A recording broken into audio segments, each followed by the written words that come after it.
എന്തുകൊണ്ടാണ് ഒരു വീട്ടിൽ ഐശ്വര്യമുണ്ടാകാത്തത്? എന്തുകൊണ്ടാണ് ഒരാളുടെ ബുദ്ധി കെട്ടുപോകുന്നത്? ഒരു വരുമാന മാർഗം തുറന്നു കിട്ടാത്തത്? എന്തുകൊണ്ടാണ് പല മരണങ്ങളും ഇപ്പം നടക്കേണ്ട മരണങ്ങളല്ലിപ്പോൾ, കാലം തികയാതെ പല മരണങ്ങളും സംഭവിക്കുന്നത്? ഞാൻ പറയും, പ്രിയപ്പെട്ട മക്കളെ, ഈ പ്രസാദവരത്തിൻ്റെ ഒരു സംരക്ഷണമുണ്ട്,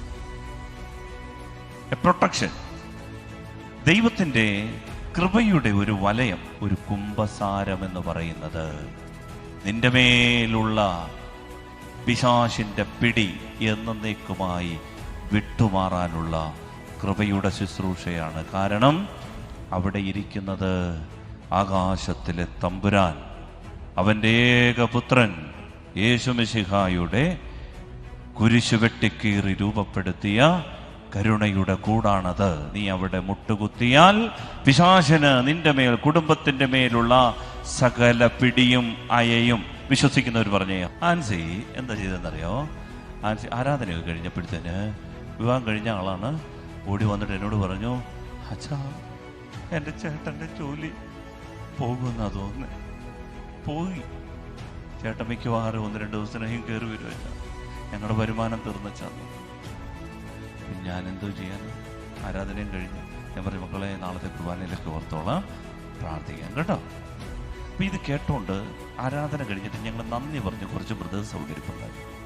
അതിലൊരു ബ്രദർ, ജോഷി ബ്രദർ, ഇത് കേട്ടിട്ട് പെട്ടെന്ന് പറഞ്ഞു, അദ്ദേഹത്തിന് കാഴ്ചയൊക്കെ ഒരല്പം കമ്മിയാണ്, പക്ഷെ അദ്ദേഹം പെട്ടെന്ന് പറഞ്ഞു, അച്ഛാ ആ സഹോദരിയോട് പറ, ഭർത്താവിനോടൊന്ന് കുമ്പസാരിക്കാൻ പറയാൻ പറഞ്ഞു.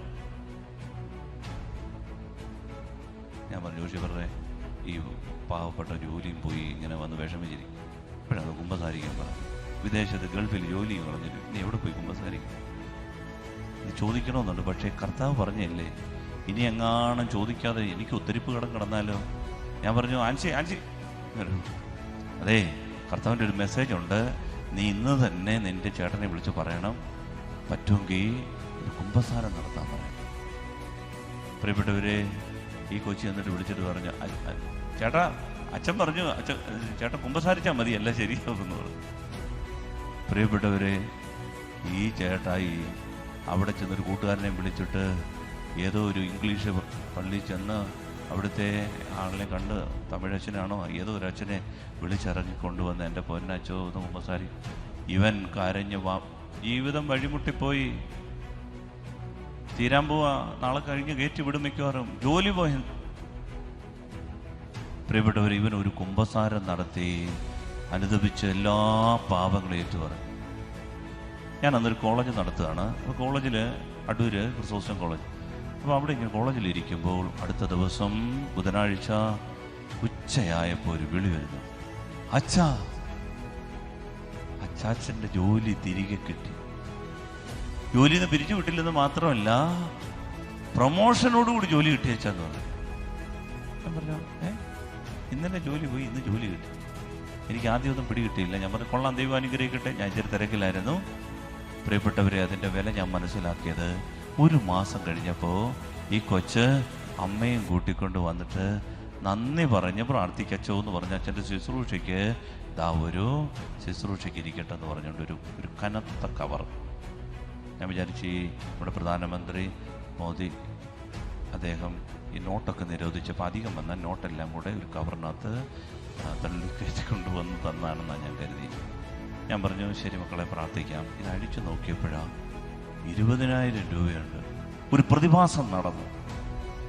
ഇതുപോലെ പ്രിയപ്പെട്ട ദൈവ പൈതലെ, നീ വിശുദ്ധ കുമ്പസാരത്തെ ഗൗരവത്തോടെ എടുത്താൽ നിന്റെ ജീവിതത്തിൽ ഒരു ട്രാൻസ്ഫോർമേഷൻ, കൃപ കൊണ്ട് നിന്നെ പൊതിഞ്ഞ്, നിന്നെ വിതുമ്പി വലുതാക്കി, നിന്നെ ഈ ലോകത്തിന് ഉയർത്തുവാൻ ദൈവത്തിനൊരു പദ്ധതിയുണ്ട്. അതിനുവേണ്ടി ദൈവം ഒരുക്കിയ വലിയൊരു അഭിഷേക ശുശ്രൂഷയാണ് വിശുദ്ധ കുമ്പസാരം. അതാണ് സഭ പഠിപ്പിക്കുന്നത്.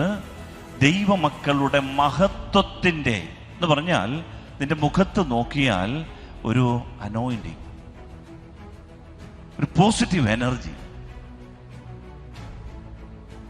ജീവിതത്തിൽ നമുക്ക് സൗന്ദര്യമോ ഡിഗ്രിയോ വരുമാനമോ ബന്ധുബലമോ തരാത്തതായ ഒരു തലയെടുപ്പ് ദുരിതമുണ്ടാക്കത്തില്ലെന്നല്ല, രോഗവും സങ്കടവും വരത്തില്ലെന്നല്ല, മറിച്ച് ഈ സങ്കടക്കടലിലും നീ തലയെടുപ്പോടെ ജീവിക്കാൻ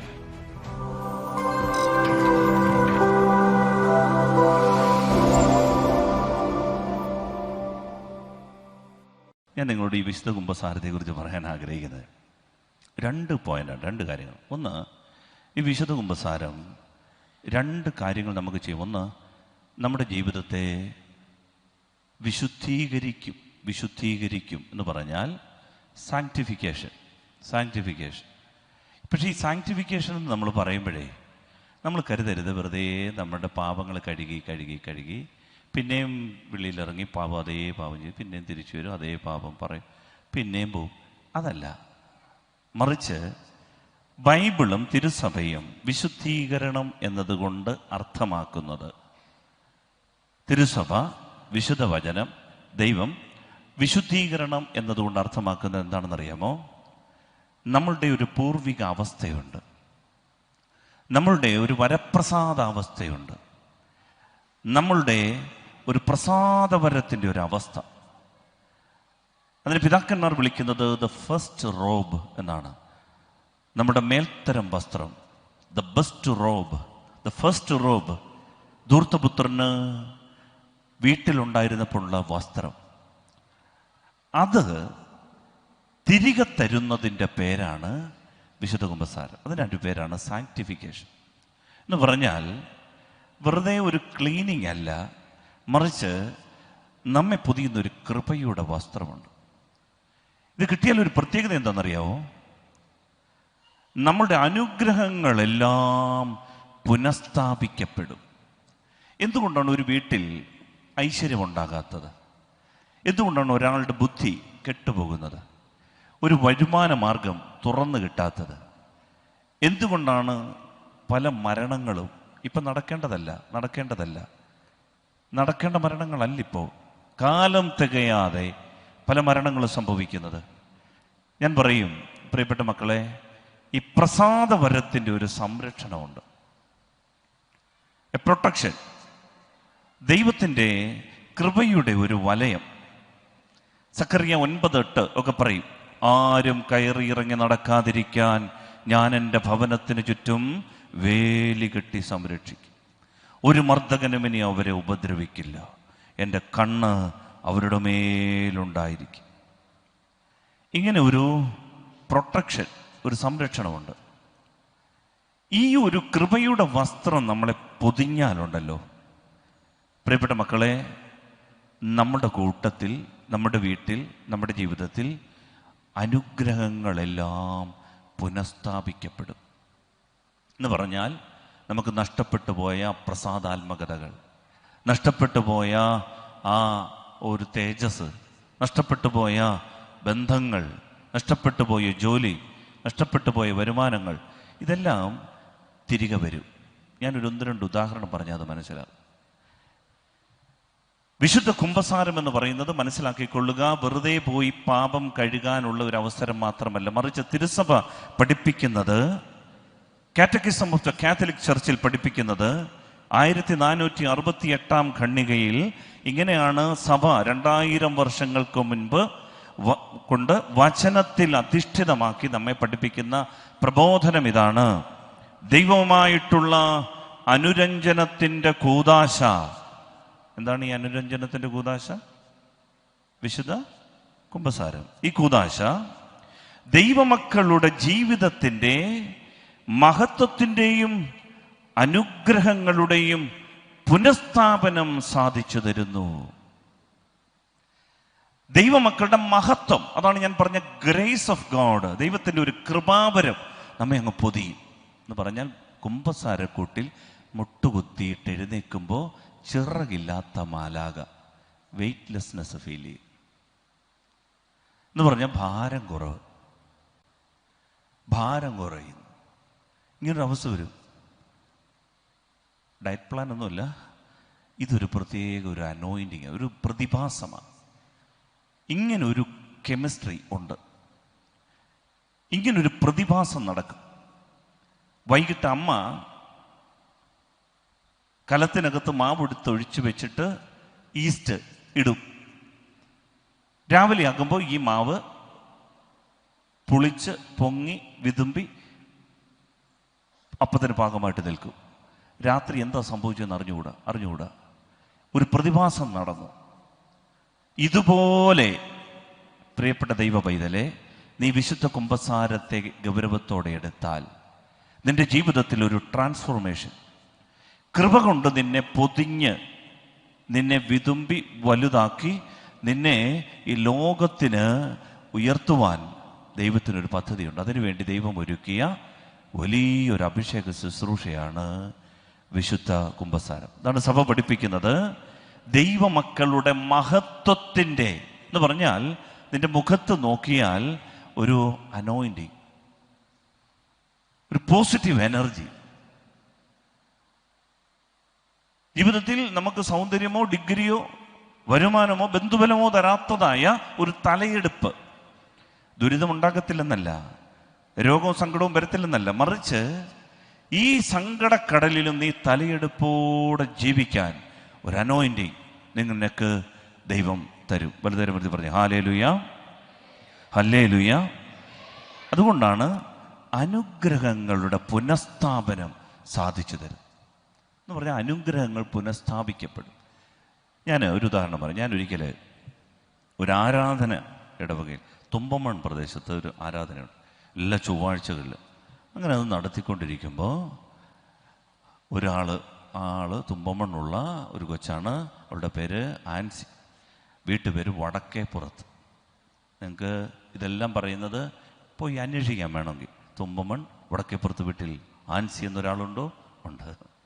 ആൻസി എന്താ ചെയ്തതെന്നറിയോ? ആൻസി ആരാധനയൊക്കെ കഴിഞ്ഞപ്പോഴത്തേന്, വിവാഹം കഴിഞ്ഞ ആളാണ്, ഓടി വന്നിട്ട് എന്നോട് പറഞ്ഞു, അച്ഛാ എൻ്റെ ചേട്ടൻ്റെ ജോലി പോകുമെന്നാ തോന്നുന്നേ. പോയി. ചേട്ടൻ മിക്കവാറും 1-2 ദിവസത്തിനകം കയറി വരും വെച്ചാൽ ഞങ്ങളുടെ വരുമാനം തീർന്നച്ചാന്നു. അപ്പം ഞാൻ എന്തോ ചെയ്യാനാ? ആരാധനയും കഴിഞ്ഞു. ഞാൻ പറഞ്ഞു, മക്കളെ നാളത്തെ കുർബാനയിലൊക്കെ ഓർത്തോളാം, പ്രാർത്ഥിക്കാം കേട്ടോ. അപ്പം ഇത് കേട്ടോണ്ട് ആരാധന കഴിഞ്ഞിട്ട് ഞങ്ങൾ നന്ദി പറഞ്ഞ് കുറച്ച് ബ്രദേഴ്സ് അവിടെ ഇരിപ്പുണ്ടായിരുന്നു. അതിലൊരു ബ്രദർ, ജോഷി ബ്രദർ, ഇത് കേട്ടിട്ട് പെട്ടെന്ന് പറഞ്ഞു, അദ്ദേഹത്തിന് കാഴ്ചയൊക്കെ ഒരല്പം കമ്മിയാണ്, പക്ഷെ അദ്ദേഹം പെട്ടെന്ന് പറഞ്ഞു, അച്ഛാ ആ സഹോദരിയോട് പറ ഭർത്താവിനോടൊന്ന് കുമ്പസാരിക്കാൻ പറയാൻ പറഞ്ഞു. ഞാൻ പറഞ്ഞു, ജോഷി ബ്രദറെ ഈ പാവപ്പെട്ട ജോലിയും പോയി ഇങ്ങനെ വന്ന് വിഷമിച്ചിരി, ഇപ്പോഴാണ് കുമ്പസാരിക്കാൻ പറഞ്ഞു. വിദേശത്ത് ഗൾഫിൽ ജോലി കളഞ്ഞിട്ട് ഇനി എവിടെ പോയി കുമ്പസാരിക്കാൻ? ഇത് ചോദിക്കണമെന്നുണ്ട്, പക്ഷേ കർത്താവ് പറഞ്ഞല്ലേ, ഇനി എങ്ങാനും ചോദിക്കാതെ എനിക്ക് ഒത്തിരിപ്പ് കടം കിടന്നാലോ? ഞാൻ പറഞ്ഞു, ആൻസി അതേ കർത്താവിൻ്റെ ഒരു മെസ്സേജ് ഉണ്ട്, നീ ഇന്ന് തന്നെ നിൻ്റെ ചേട്ടനെ വിളിച്ച് പറയണം, പറ്റുമെങ്കിൽ ഒരു കുമ്പസാരം നടത്താൻ പറയണം. പ്രിയപ്പെട്ടവരെ, ഈ കൊച്ചി എന്നിട്ട് വിളിച്ചിട്ട് പറഞ്ഞു, ചേട്ടാ അച്ഛൻ പറഞ്ഞു, ചേട്ടൻ കുമ്പസാരിച്ചാൽ മതി, എല്ലാം ശരിയാവുമെന്ന് പറഞ്ഞു. പ്രിയപ്പെട്ടവരെ, ഈ ചേട്ടായി അവിടെ ചെന്നൊരു കൂട്ടുകാരനെയും വിളിച്ചിട്ട് ഏതോ ഒരു ഇംഗ്ലീഷ് പള്ളി ചെന്ന് അവിടുത്തെ ആളിനെ കണ്ട്, തമിഴച്ഛനാണോ ഏതോ ഒരു അച്ഛനെ വിളിച്ചിറക്കിക്കൊണ്ടുവന്ന്, എൻ്റെ പൊന്നച്ചോ എന്ന് കുമ്പസാരി. ഇവൻ കരഞ്ഞ് ജീവിതം വഴിമുട്ടിപ്പോയി, തീരാൻ പോവാ, നാളെ കഴിഞ്ഞ് കയറ്റി വിടും, മിക്കവാറും ജോലി പോയി. പ്രിയപ്പെട്ടവർ, ഇവൻ ഒരു കുമ്പസാരം നടത്തി അനുദപിച്ച് എല്ലാ പാപങ്ങളും ഏറ്റുപറഞ്ഞു. ഞാൻ അന്നൊരു കോളേജ് നടത്തുകയാണ്. അപ്പോൾ കോളേജിൽ അടൂര് ക്രിസോസ്റ്റം കോളേജ്. അപ്പോൾ അവിടെ ഇങ്ങനെ കോളേജിലിരിക്കുമ്പോൾ അടുത്ത ദിവസം ബുധനാഴ്ച ഉച്ചയായപ്പോൾ ഒരു വിളി വരുന്നു, അച്ചാച്ചൻ്റെ ജോലി തിരികെ കിട്ടി. ജോലിയിൽ നിന്ന് പിരിച്ചു വിട്ടില്ലെന്ന് മാത്രമല്ല, പ്രൊമോഷനോടുകൂടി ജോലി കിട്ടിയച്ചാന്ന് പറഞ്ഞു. ഞാൻ പറഞ്ഞു, ഇന്നലെ ജോലി പോയി, ഇന്ന് ജോലി കിട്ടി. എനിക്ക് ആദ്യമൊന്നും പിടികിട്ടിയില്ല. ഞാൻ പറഞ്ഞു, കൊള്ളാം, ദൈവം അനുഗ്രഹിക്കട്ടെ. ഞാൻ ഇച്ചിരി തിരക്കിലായിരുന്നു. പ്രിയപ്പെട്ടവരെ, അതിൻ്റെ വില ഞാൻ മനസ്സിലാക്കിയത് 1 മാസം കഴിഞ്ഞപ്പോൾ ഈ കൊച്ച് അമ്മയും കൂട്ടിക്കൊണ്ട് വന്നിട്ട് നന്ദി പറഞ്ഞ് പ്രാർത്ഥിക്കച്ചോ എന്ന് പറഞ്ഞ് അച്ഛൻ്റെ ശുശ്രൂഷയ്ക്ക് ഒരു ശുശ്രൂഷയ്ക്ക് ഇരിക്കട്ടെ എന്ന് പറഞ്ഞുകൊണ്ട് ഒരു കനത്ത കവർ. ഞാൻ വിചാരിച്ച് നമ്മുടെ പ്രധാനമന്ത്രി മോദി അദ്ദേഹം ഈ നോട്ടൊക്കെ നിരോധിച്ചപ്പോൾ അധികം വന്നാൽ നോട്ടെല്ലാം കൂടെ ഒരു കവറിനകത്ത് തള്ളിക്കയറ്റി കൊണ്ടുവന്ന് തന്നാണെന്നാണ് ഞാൻ കരുതി. ഞാൻ പറഞ്ഞു, ശരി മക്കളെ പ്രാർത്ഥിക്കാം. ഇത് അഴിച്ചു നോക്കിയപ്പോഴാണ് 20,000 രൂപയുണ്ട്. ഞാൻ ഇങ്ങനെ വിളിച്ചു, ആൻസി ഇത് മാറിപ്പോയതാണ്. പ്രിയപ്പെട്ടവരെ, ആൻജി പറയാണ്, മാറിയതൊന്നുമല്ല, ഇത് ദശാംശമാണെന്ന് പറഞ്ഞു. ചേട്ടൻ്റെ ഒരു മാസത്തെ ദശാംശം എത്ര? 20,000 രൂപ. അങ്ങനെയെങ്കിൽ ശമ്പളം എത്ര? അന്നേരം എനിക്ക് മനസ്സിലായി, ബാക്കി എല്ലാത്തിനും എടുക്കലാണ്, ശാസ്ത്രത്തിനും എടുക്കലാണ്, കണക്കിനും എടുക്കലല്ല. 20,000 രൂപ ദശാംശമാണ്. ശമ്പളം എത്ര?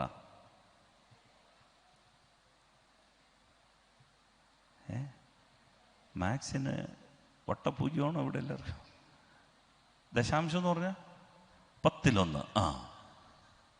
20,000 രൂപ കിട്ടിയാൽ എത്ര രൂപ ശമ്പളം? 2 ലക്ഷം രൂപ. ജോലി പോയി വീട്ടിൽ വന്നിരിക്കേണ്ട ചേട്ടന് പ്രൊമോഷനോടുകൂടി 2 ലക്ഷം ശമ്പളം. ഇപ്പം എനിക്കൊരു കാര്യം മനസ്സിലായി പ്രിയപ്പെട്ടവരെ, ഒരു കുംഭസാരം എന്ന് പറയുന്നത് നിന്റെ മേലുള്ള പിശാചിൻ്റെ പിടി എന്നേക്കുമായി വിട്ടുമാറാനുള്ള കൃപയുടെ ശുശ്രൂഷയാണ്. കാരണം അവിടെ ഇരിക്കുന്നത് ആകാശത്തിലെ തമ്പുരാൻ, അവൻ്റെ ഏകപുത്രൻ യേശുമിശിഹായുടെ കുരിശു വെട്ടിക്കീറി രൂപപ്പെടുത്തിയ കരുണയുടെ കൂടാണത്. നീ അവിടെ മുട്ടുകുത്തിയാൽ പിശാചിന് നിന്റെ മേൽ, കുടുംബത്തിൻ്റെ മേലുള്ള സകല പിടിയും അയയും. വിശ്വസിക്കുന്നവർ പറഞ്ഞേ ഹല്ലേലൂയാ, ഹല്ലേലൂയാ. സ്നേഹമുള്ളവരെ, ഇത് വളരെ പ്രധാനപ്പെട്ട ഒരു പാഠമാണ്. ഞങ്ങളുടെ കൂടെ ഇപ്പോൾ ഇവിടെ വന്നിരുന്ന് പ്രാർത്ഥിക്കുന്ന അടൂരെ നമ്മുടെ അച്ചുഞ്ചാനൊക്കെ എടുപ്പെടുന്നു. അച്ചുഞ്ചാനും നമ്മുടെ തൊമ്മൻ ഞങ്ങളുടെ കൂടെ ഉള്ളവരാണ്. ഇവരെല്ലാം ഇന്ന് പ്രാർത്ഥിക്കുന്നുണ്ട്. ഞങ്ങൾക്ക് വേണ്ടി ദിവികാരനെ എഴുന്നള്ളിച്ച് വെച്ച്. ഈ അച്ചുഞ്ചാൻ്റെ കൂടെയൊക്കെ ഉള്ള ഒരു ബ്രദറുണ്ട്, അദ്ദേഹത്തിൻ്റെ പേരാണ് അജു ബ്രദർ. അദ്ദേഹം ഒരിക്കൽ എന്നോട് പറഞ്ഞൊരു സംഭവമുണ്ട്. 2016 നടന്നൊരു സംഭവം. അദ്ദേഹത്തിൻ്റെ ജീവിതത്തിലെ മദ്യം, പുകവലി, ഇത് രണ്ടും ഭയങ്കര കെട്ട്. മദ്യം ഒരു കണക്കിന് അങ്ങ് ഒഴിവാക്കി, എന്നിട്ട് ഈ പുകവലി അത് നിർത്താൻ പറ്റണില്ല. അപ്പം അദ്ദേഹം ഈശോയോട് പ്രാർത്ഥിച്ചു, എൻ്റെ ഈശോയെ, എനിക്ക് ഇതങ്ങോട്ട് നിർത്താൻ പറ്റണില്ലല്ലോ. അപ്പോൾ ആരോ പറഞ്ഞു കൊടുത്തു, നീ ഇത് ഏറ്റു പറഞ്ഞൊന്ന് കുമ്പസാരിച്ചാൽ മതി, ഈ കെട്ട് വിട്ടുപോകുമെന്ന് പറഞ്ഞു. പുള്ളി ഇതങ്ങ് ഏറ്റെടുത്ത്.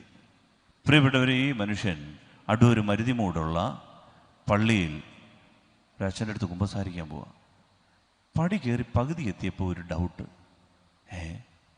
ഇനി എങ്ങാനും ഇത് വിട്ടുപോയാലോ? അയ്യോ, അത് ഇച്ചിരി ബുദ്ധിമുട്ടുള്ള കാര്യമാണേ. അങ്ങനെ വരും, ഇങ്ങനെ ആടി നിൽക്കുന്നവരുണ്ടല്ലോ, ഇനി അബദ്ധവശാൽ ഇതെങ്ങാനും അങ്ങ് നിർത്തിയാലോ? അതുകൊണ്ട് പുള്ളി തിരിച്ചിറങ്ങി വന്നിട്ട് ചായയും കുടിച്ച് 2 സിഗരറ്റ് കൂടെ ആഞ്ഞു വലിച്ച്, എന്നിട്ട് കരഞ്ഞുകൊണ്ട് പോവാ, എൻ്റെ കർത്താവേ മാറ്റിത്തരാമോ? അങ്ങനെ ചില ആളുകളുണ്ടേ, അങ്ങോട്ടും നിൽക്കും ഇങ്ങോട്ടും നിൽക്കുക, അല്ലേ? മാറ്റാനും വയ്യ, മാറ്റുകയും വേണം. ഇങ്ങനെ നിൽക്കുന്ന ആടി നിൽക്കുക. എന്തായാലും 2 കൽപ്പിച്ച് എന്നിട്ട് പറഞ്ഞു, എൻ്റെ അച്ചോ, എനിക്ക് ഈ പുകവലി എന്ന് പറയുന്ന ഒരു പിശാചനെ പിടികൂടിയ, എനിക്ക് മോചനം തരണമെന്ന് പറഞ്ഞു. അവിടെ നിന്ന് അച്ഛൻ, ഈശോയുടെ നാമത്തിൽ എൻ്റെ പാപം ക്ഷമിക്കപ്പെടുന്നു എന്ന് പറഞ്ഞു. സ്നേഹമുള്ളവരെ, സാക്ഷ്യമാ.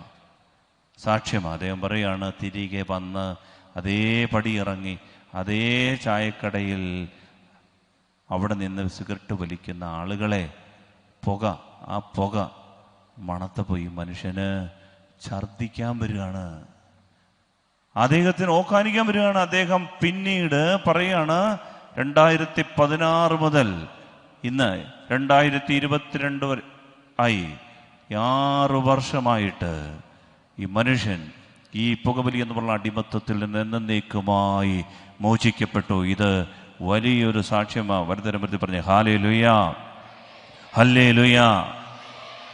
അങ്ങോട്ട് കയറുന്നതിന് മുൻപ് പിന്നെയും ഈ ആസക്തി, ഈ അടിമത്തമുള്ള മനുഷ്യൻ, പ്രിയപ്പെട്ടവരെ, തിരിച്ച് ഈ കുമ്പസാരക്കൂട് മുട്ടുകുത്തിയിട്ട് ഇറങ്ങി വന്നു കഴിയുമ്പോൾ എന്താ സംഭവിക്കണേ? ഇത് ലോജിക്കിന്റെ വിഷയമൊന്നുമല്ല, ബുദ്ധിയുടെ വിഷയമൊന്നുമല്ല. നീ അറിയാത്ത ഒരു അദൃശ്യ ശക്തിയുണ്ട്. കാലങ്ങളായി നിന്നെ വേട്ടയാടുന്ന തിന്മയുടെ ഒരു ശക്തി ഉണ്ട്. ആർക്കെങ്കിലും ഡൗട്ട് ഉണ്ടെന്നുണ്ടെങ്കിൽ ഇന്നു മുതൽ നന്നായിട്ട് പ്രാർത്ഥിക്കുന്ന ഒരു തീരുമാനം എടുത്താൽ മതി. വേറെ അറിയും. ആർക്കെങ്കിലും ഡൗട്ട് ഉണ്ടെന്നുണ്ടെങ്കിൽ ഇന്നു മുതൽ ഇന്ന് മുതൽ ഉപവസിച്ച് നന്നായിട്ട് പ്രാർത്ഥിക്കും എന്ന് തീരുമാനം എടുത്തു നോക്കിയേ. അപ്പം അറിയാം ഈ സംഭവം ഉണ്ടോ ഇല്ലയോ. പ്രിയപ്പെട്ടവരെ, കാലങ്ങളായി പല കുടുംബങ്ങളെയും കെട്ടിയിട്ടിരിക്കുന്ന, പല ജീവിതങ്ങളെയും തളച്ചിട്ടിരിക്കുന്ന നാരകീയ ഉപദ്രവങ്ങൾ, അന്ധകാര ശക്തികൾ, ആധിപത്യങ്ങൾ ഉണ്ട്. അതുകൊണ്ടാണ് ഈശോ തൻ്റെ ശിഷ്യന്മാരെ തിരഞ്ഞെടുത്തിട്ട് അവരുടെ മേൽ കൈവപ്പ് നടത്തി അവർക്ക് കൊടുക്കുന്ന ആദ്യത്തെ അധികാരം എന്താണെന്നറിയാമോ? സകല പിശാചുക്കളുടെയും മേൽ. പഴയ നിയമത്തിൽ നിങ്ങൾ ഇത് കാണില്ല. പഴയ നിയമത്തിൽ ഇങ്ങനെ ഒരു ഡെലിവറൻസ് ശുശ്രൂഷകളില്ല. ഏദൻ തോട്ടത്തിൽ അവൻ പാമ്പിന്റെ രൂപത്തിൽ വന്നൊന്ന് പറ്റിച്ചിട്ട് പോയി. പിന്നെ തോബിത്തിന്റെ പുസ്തകത്തിൽ ഒരു അസ്മിദുസ് ദേവൻ എന്ന് പറഞ്ഞുകൊണ്ടൊരു ദേവനെ ഒന്ന് കാണുന്നുണ്ട്. പിന്നെ ജോബിന്റെ പുസ്തകത്തിൽ ഒരു നാടകം കണക്കെ അവനൊന്ന് പ്രത്യക്ഷപ്പെടുന്നുണ്ട്. പിന്നെ സക്കറിയയുടെ പുസ്തകത്തിൽ ചെറുതായിട്ട് ഒന്ന് പ്രത്യക്ഷപ്പെടുന്നുണ്ട്, സക്കറിയയുടെ ജോഷുവായുമായുള്ള ബന്ധത്തിൽ. ഈ 4-5 അവന്റെ ഒരു നിഴല് കാണുന്നുള്ളൂ. പക്ഷേ ഇവൻ പുറത്ത് ചാടിയ ഒരു സംഭവമുണ്ട്. എന്താണെന്നറിയോ? അതിൻ്റെ പേരാണ് ക്രിസ്മസ്. ഈശോ ഭൂമിയിൽ വന്നപ്പോ അവന് നിക്കക്കള്ളിയില്ലാതായി. അതുവരെ അവൻ കംഫർട്ടബിൾ ആയിരുന്നു. നിങ്ങൾ പഴയ നിയമം മുഴുവൻ അരിച്ചു പറക്കി നോക്കുക, പിശാചിനെ പുറത്താക്കുന്ന ഒരു ശുശ്രൂഷകളുമില്ല, ഒരു ഡെലിവറൻസ് ശുശ്രൂഷകളുമില്ല. പക്ഷേ ദൈവപുത്രൻ ഭൂമിയിൽ വന്നപ്പോ അവൻ പുറത്തു ചാടി. ഒരു ദിവസം അവൻ ഇങ്ങനെ പ്രസംഗിച്ചുകൊണ്ടിരിക്കുമ്പോൾ, മർക്കോസിന്റെ സുവിശേഷം 1-ാം അധ്യായം, അവൻ പ്രസംഗിച്ചു കൊണ്ടിരിക്കുമ്പോൾ ഒരു മത്തായി ചേട്ടൻ ചിരിക്കാൻ തുടങ്ങി. ഈശോ പറഞ്ഞ സുവിശേഷം മത്തായി ചേട്ടനെ കുറിച്ചല്ല, മത്തായി ചേട്ടന്റെ വീടിനെ കുറിച്ചല്ല, മത്തായി ചേട്ടന്റെ ജീവിതത്തെക്കുറിച്ചുമല്ല. ഈശോ ഇങ്ങനെ സുവിശേഷം പ്രസംഗിച്ചുകൊണ്ടേയിരുന്നു. പക്ഷേ അന്ന് പള്ളിയിൽ ഇരുന്ന ചേട്ടൻ ചിരിക്കാൻ തുടങ്ങി. ചിരി അലറലായി, അലറൽ ബഹളമായി. അപ്പൊ കർത്താവ് പ്രസംഗം നിർത്തിയിട്ട് പറഞ്ഞു, ഇങ്ങോട്ട് വിടാൻ പറഞ്ഞു. നസറേനായ യേശു കൽപ്പിക്കുന്നു, വിട്ടുപോകാൻ പറഞ്ഞു. ജനം ചോദിച്ചു, ഇതെന്തൊരു പരിപാടി? ഇതിനു മുമ്പ് മത്തായി ചേട്ടൻ എല്ലാ ഞായറാഴ്ച വന്നിരുന്ന് പ്രസംഗം കേട്ടതാ. അവരുടെ ഫരീസിയർ നിയമിച്ചത് ഇഷ്ടം പോലെ പ്രസംഗിച്ചുകൊണ്ടിരുന്ന അതേ പുൽപ്പറ്റ്, അതേ ആളുകള്. പക്ഷെ ഇവൻ പ്രസംഗിച്ചപ്പോ ദേ ചാടിത്തുടങ്ങി. ഇവൻ പ്രസംഗിച്ചുകൊണ്ടിരുന്നപ്പോ ദേ തള്ളി എടുത്തു തുടങ്ങി. പ്രിയപ്പെട്ടവരെ, പുതിയ നിയമത്തിൽ ഇങ്ങനൊരു ശുശ്രൂഷ ഈശോ വെളിപ്പെടുത്തി തരുന്നത് നിസ്സാരമായി കാണരുത്.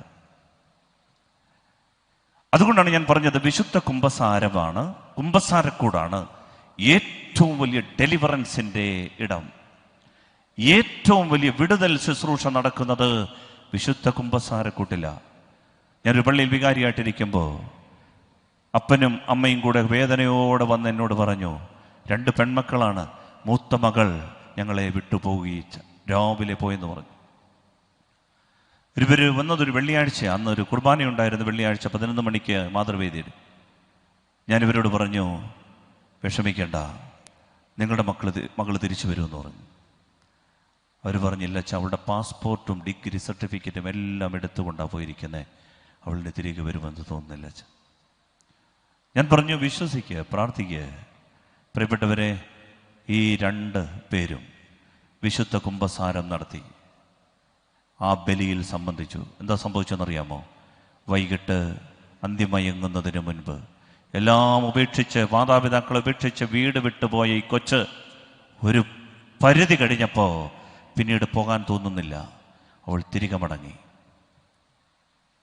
പിശാചിന്റെ പിടിയയക്കുന്ന ശുശ്രൂഷയുടെ പേരാണ് വിശുദ്ധ കുമ്പസാരം. പരതരമരുതി പറ ഹല്ലേലൂയാ. സ്വരമേർത്തി പറഞ്ഞ ഹല്ലേലൂയാ, ഹല്ലേലൂയാ. ഒരിക്കൽ എൻ്റെ പള്ളിയിൽ ആരാധനയ്ക്ക് എരുമേലിക്കപ്പുറത്ത് നിന്നൊരു കുടുംബം വന്നു. ഞാനിത് പറയുന്നത് വിശുദ്ധ കുമ്പസാരത്തിൻ്റെ പ്രകടമായ അടയാളങ്ങൾ എൻ്റെ കണ്ണിൻ്റെ മുൻപിൽ നടന്നത് ഞാൻ നിങ്ങളോട് പങ്കുവെക്കുകയാണ്.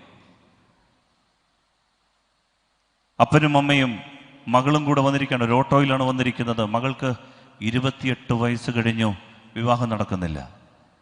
പ്രിയപ്പെട്ടവരെ, ഞാനിവരോട് പറഞ്ഞു, എന്താ വിവാഹം നടക്കാത്തതിൻ്റെ കാര്യം? അവർ പറഞ്ഞു, അച്ഛാ, പാവങ്ങളാ, ഞങ്ങൾക്ക് ആകെപ്പാടെ 60 സെൻറ്റ് സ്ഥലമുണ്ട്, പക്ഷെ വഴിയില്ലാത്തൊരു മലയുടെ മുകളിലാണ്. ഞങ്ങൾക്ക് ഒരേ ഒരു മകളാ. ഈ വസ്തു വിറ്റിട്ട് വേണം വച്ച അവളെ കെട്ടിക്കാൻ. ഒരു മനുഷ്യനും എത്തുന്നില്ല, വഴിയില്ലാത്തത് കൊണ്ട് ഞങ്ങൾ ഒരുപടി മണ്ണും കൊണ്ടാണ് വന്നിരിക്കുന്നത്. ഞങ്ങൾക്ക് വേണ്ടി ഒന്ന് പ്രാർത്ഥിക്കണം. പ്രിയപ്പെട്ടവർ, ഞാൻ ആ മണ്ണ് വെഞ്ചരിച്ചു കൊടുത്തു.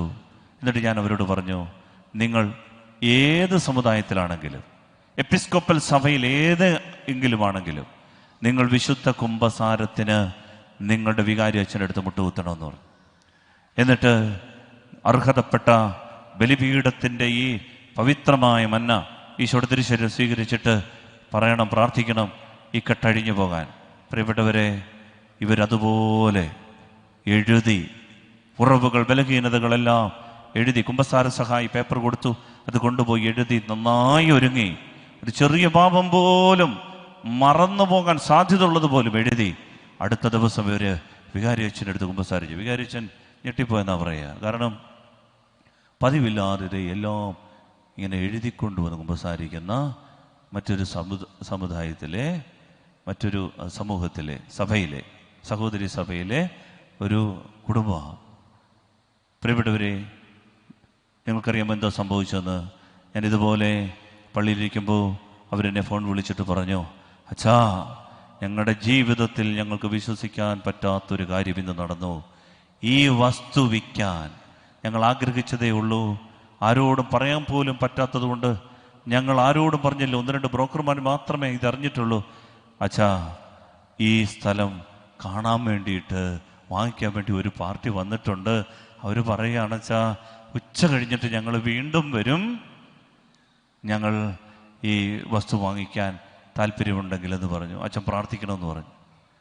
വൈകുന്നേരമായിപ്പോൾ ഇവർ എന്നെ വിളിച്ചിട്ട് പറയുകയാണ്, ഒരു ടോക്കൺ അഡ്വാൻസ് ഈ ഓണം കേറാമൂലയിൽ ഈ വഴിയില്ലാത്ത ഈ 60 സെൻറ്റ് സ്ഥലം ഇത് വാങ്ങിക്കാൻ ഒരു പാർട്ടി വന്നച്ചാ. വേദനയോട് സങ്കടത്തോടെ വന്നവർ സന്തോഷത്തോടെ പറയുക, ഞങ്ങളുടെ കുഞ്ഞിൻ്റെ കല്യാണം നടക്കുവച്ച, ഞങ്ങളുടെ കൊച്ചിൻ്റെ കല്യാണം നടക്കുവച്ച. പ്രിയപ്പെട്ടവരെ, കണ്ണിൻ്റെ മുൻപിൽ കർത്താവ് തന്ന ഒരു പിടി സാക്ഷ്യങ്ങൾ നിങ്ങളോട് പറയാനുണ്ട്. വിശുദ്ധ കുംഭസാരം ഗൗരവത്തോടെ എടുത്താൽ അനുഗ്രഹങ്ങൾ പുനഃസ്ഥാപിക്കപ്പെടും. ഹല്ലേലൂയ. സ്വരമേർത്തി പറഞ്ഞു ഹല്ലേലൂയ. കുഞ്ഞുങ്ങൾക്ക് പഴയതുപോലെ പഠിക്കാൻ പറ്റുന്നില്ല, ഏകാഗ്രത കിട്ടുന്നില്ല, ഓർമ്മശക്തി കിട്ടുന്നില്ല. പഴയതുപോലെ പണ്ട് എന്തോരം മിടുക്കൻ ഇപ്പൊ പറ്റണില്ല. പ്രിയപ്പെട്ട കുഞ്ഞെ, നീ ചെയ്ത പാപങ്ങൾ ഏറ്റുപറഞ്ഞ് കുമ്പസാരിച്ചാൽ നിനക്ക് ദൈവത്തിൻ്റെ കൃപ കടന്നു വരും. കാരണം നിന്റെ മേലുള്ള നാരകീയ ഉപദ്രവങ്ങൾ, അന്ധകാര ശക്തികൾ, ഇരുളിൻ്റെ ആധിപത്യങ്ങൾ നിന്നെ വിട്ടുപോകും. ബുദ്ധി തെളിയും, വഴി തെളിയും, വഴികൾ തെളിയുക തന്നെ ചെയ്യും. ഹല്ലേലൂയ. ശക്തിയോട് പറഞ്ഞേ ഹല്ലേലൂയ, ഹല്ലേലൂയ. ജെറമ്യ 29:14 അതുകൊണ്ടാണ് പറയുന്നത്, ഞാൻ നിങ്ങളുടെ ഐശ്വര്യം പുനഃസ്ഥാപിച്ചു തരും. ഹല്ലേലൂയ. പ്രിയപ്പെട്ടവരെ, അതുകൊണ്ടാണ് സഭ നമ്മളോട് പറയുന്ന ഒന്നാമത്തെ പാഠം, ഈശോ തൻ്റെ പരസ്യ ജീവിതകാലത്ത് പാപങ്ങൾ പൊറുക്കുക മാത്രമല്ല ചെയ്തത്, ഈ പാപപ്പൊറുതിയുടെ ഫലം വ്യക്തമാക്കുക കൂടി ചെയ്തു. കാറ്റക്കിസം ഓഫ് ദ കാത്തലിക് ചർച്ചിൽ 1443 ഖണ്ഡികയിൽ ഇങ്ങനെ പഠിപ്പിക്കുകയാണ്, ഈശോ, ശ്രദ്ധിച്ചു കേൾക്കണം, ഈശോ തൻ്റെ പരസ്യ ജീവിതകാലത്ത് എന്താ ചെയ്തതെന്നറിയാമോ? പാപങ്ങൾ ക്ഷമിച്ചു. പക്ഷെ പാപം ക്ഷമിക്കുക മാത്രമല്ല ചെയ്തത്, ഈ പാപക്ഷമയുടെ, ഈ പാപപ്രവൃത്തിയുടെ ഫലം കൂടി വ്യക്തമാക്കി. ഉദാഹരണത്തിന്, തളർവാദ രോഗി, ഈശോ അവനോട് പറഞ്ഞു, നിന്റെ പാപങ്ങൾ ക്ഷമിക്കപ്പെട്ടിരിക്കുന്നു. ആളുകൾക്ക് ഡൗട്ട്. ഈശോ പറയുകയാണ്, പാപം ക്ഷമിച്ചു എന്നതിൻ്റെ ഒരു അടയാളം കൂടെ തരാൻ പോവാണ്, എഴുന്നേറ്റ് നടക്കടാ. അവൻ എഴുന്നേറ്റ് നടന്നു. അതുകൊണ്ടാണ് പ്രിയപ്പെട്ടവരെ, ഇത് അനുഗ്രഹങ്ങൾ പുനഃസ്ഥാപിച്ചു തരും, നിന്റെ തളർച്ചകൾ മാറ്റും, നിന്റെ സൗഖ്യം വീണ്ടെടുത്തു തരും. കുമ്പസാര കൂട് നിസ്സാരമല്ല, അതെൻ്റെയോ നിന്റെയോ കഴിവല്ല, കാൽവറിയിലെ ചെറുപ്പക്കാരൻ്റെ ചോര പൊടിഞ്ഞ് രൂപപ്പെട്ട സ്പേസാണത്. അതുകൊണ്ട് അവിടെ കടക്കാൻ പിശാചിന് ഭയമാണ്. പലർക്കും പിശാചിനെ ഭയങ്കര പേടിയാണ്. ഭയങ്കര പേടിയാണ് അല്ലേ? പേടിയില്ലാത്തവർ പറഞ്ഞേ ഹല്ലേലൂയ. അതാ ഞാൻ പറഞ്ഞു, എല്ലാവർക്കും പേടിയാണ്. പക്ഷേ ഈ പിശാചേ, നമ്മൾ അവനെ ഭയപ്പെടേണ്ട കാര്യമില്ല എന്നുള്ളത് വളരെ വ്യക്തമാണ്. യേശു ക്രിസ്തു അവനെ നിലംപരിശാക്കി എന്ന് പൗലോസ്ലീഹ വ്യക്തമായിട്ട് പറയുന്നുണ്ട്. കൊളോസ്യർ 2:15 ആധിപത്യങ്ങളെയും അധികാരങ്ങളെയും യേശു കുരിശിൽ നിരായുധമാക്കി അവൻ അവയുടെ മേൽ വിജയം ആഘോഷിച്ചുകൊണ്ട് അവയെ പരസ്യമായി അവഹേളനാപാത്രങ്ങളാക്കി. ദൈവത്തിൻ്റെ വചനമാണ്. പലരും പിശാചിനെ പേടിച്ച് പിശാചുണ്ട് എന്ന് പറഞ്ഞിങ്ങനെ വെരുണ്ട് നടക്കുന്നവരുണ്ട്. പലരും പള്ളി വരുന്നത് പേടിച്ചിട്ടാ, വിശ്വാസം ഉണ്ടായിട്ടൊന്നുമല്ല, പേടിച്ചിട്ടാ. ഇനിയും ഞായറാഴ്ച എങ്ങാനും പള്ളി പോകാതിരുന്ന പിശാച് വല്ലതും പിടിച്ചാലോ, അങ്ങനെ കരുതി വരുന്നവരുണ്ട്. പ്രിയപ്പെട്ട മക്കളെ, ഭയം കൊണ്ടല്ല പള്ളിയിൽ വരേണ്ടത്, സ്നേഹം കൊണ്ടാണ്. പിശാചിനെ ഭയപ്പെടേണ്ട കാര്യമില്ല. കാരണം അവനെ ഈശോ പരാജിതനാക്കി. അവൻ തോറ്റ പാർട്ടിയാണ്, തോറ്റ പാർട്ടി. ഇപ്പൊ ഗവൺമെന്റ് ഭരിക്കുന്നത് LDF, ഓപ്പോസിഷൻ പാർട്ടി ഏതാ? UDF. UDFനാണോ ഇപ്പൊ അധികാരം? LDFനാണോ? LDFനാ. കാരണം ജയിച്ച പാർട്ടി. അപ്പൊ തോറ്റ പാർട്ടിക്കോ? തോറ്റ പാർട്ടിക്ക് അധികാരമില്ല. തോറ്റ പാർട്ടിക്ക് പിന്നെ വല്ലപ്പോഴും ഒരു ഹർത്താൽ നടത്താൻ പറ്റും, വല്ലപ്പോഴും ഒരു വഴിതടയൽ നടത്താൻ പറ്റും, അത്രേ പറ്റൂ. പക്ഷെ ജയിച്ച പാർട്ടിക്കാണ് അധികാരം. ആധിപത്യങ്ങളെയും അധികാരങ്ങളെയും യേശു കുരിശിൽ നിരായുധമാക്കി പരാജയപ്പെടുത്തി. പേടിക്കരുത്, പേടിക്കരുത്. അതുകൊണ്ട് വിശുദ്ധ കുമ്പസാരത്തെ ഗൗരവത്തോടെ എടുത്താൽ അവൻ നമ്മുടെ ആയിട്ടുള്ള സകല കച്ചവടവും ഇട്ടേച്ചു പോവും. സ്നേഹമുള്ളവരെ, അതുകൊണ്ട് ഒന്നാമത്തെ പാഠം അനുഗ്രഹങ്ങൾ പുനഃസ്ഥാപിച്ചു തരും. ഹല്ലേലൂയ. ശക്തിയോട് പറഞ്ഞേ hallelujah, hallelujah.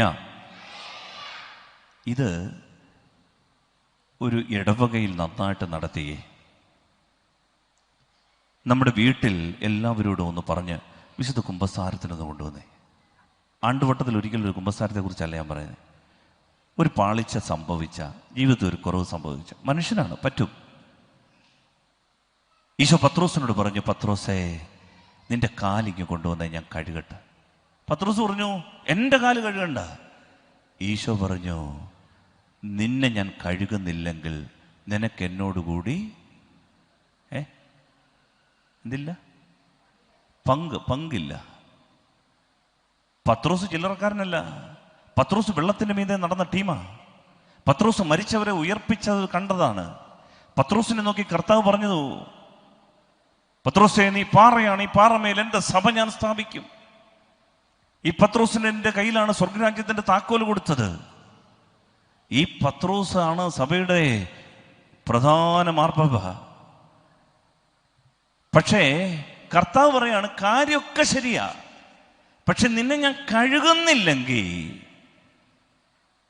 U have no part with me, നിനക്ക് എന്നോടുകൂടി പങ്കില്ല.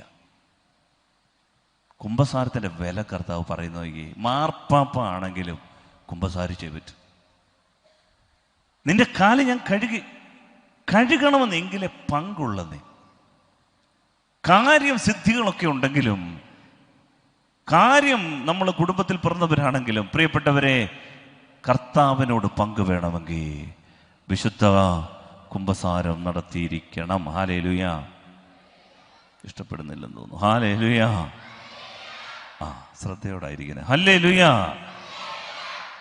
സ്നേഹമുള്ളവരെ, നിങ്ങൾ ഈ വികാരി അച്ഛന്മാർ, എൻ്റെ അഗസ്റ്റിൻ അച്ഛൻ്റെയും ജോസഫ് അച്ഛൻ്റെയും ഒക്കെ സ്വർഗീയ മധ്യസ്ഥൻ ആരാന്നറിയാമോ? ആരാ?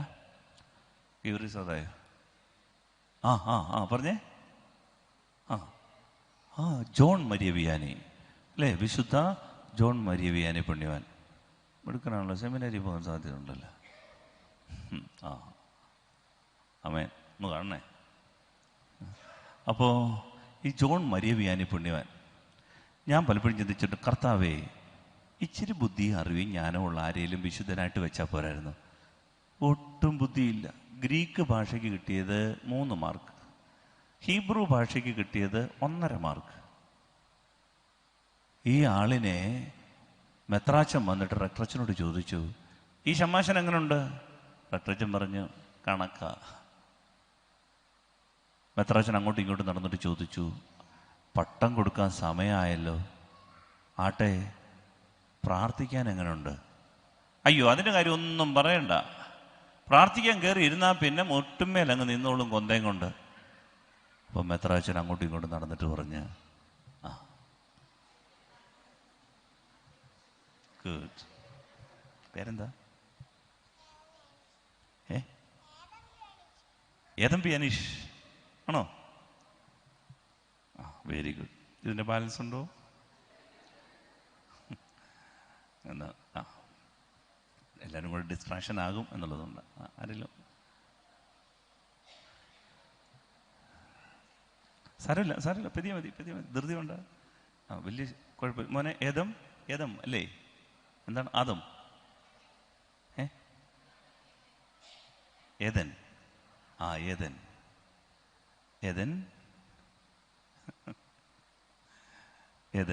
ആ ഏതൻ്റെ മമ്മി റാഞ്ചി കൊണ്ടുപോകുന്നു. ആ ആ വീട്ടിൽ ചെന്നിട്ട് ബാക്കി മതി. അതാണ് കുഞ്ഞുങ്ങൾ. യെസ്. അപ്പോഴീ ആരുടെ കാര്യമാണ് നമ്മൾ പറഞ്ഞുകൊണ്ടിരിക്കുന്നത്? വിശുദ്ധ ജോൺ മരിയ വിയാനി പുണ്യവാൻ.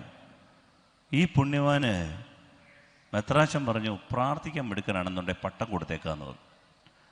ഇപ്പം റക്ടറച്ചൻ പറഞ്ഞു, അതൊക്കെ തിരുമേനിയുടെ ഇഷ്ടം. അങ്ങനെ കൃത്യം പ്രാർത്ഥിക്കും, അങ്ങനെയെങ്കിൽ പിശാചിനെ ഓടിക്കാൻ മിടുക്കനാണല്ലോ എന്ന് കരുതി പട്ടം കൊടുത്തു.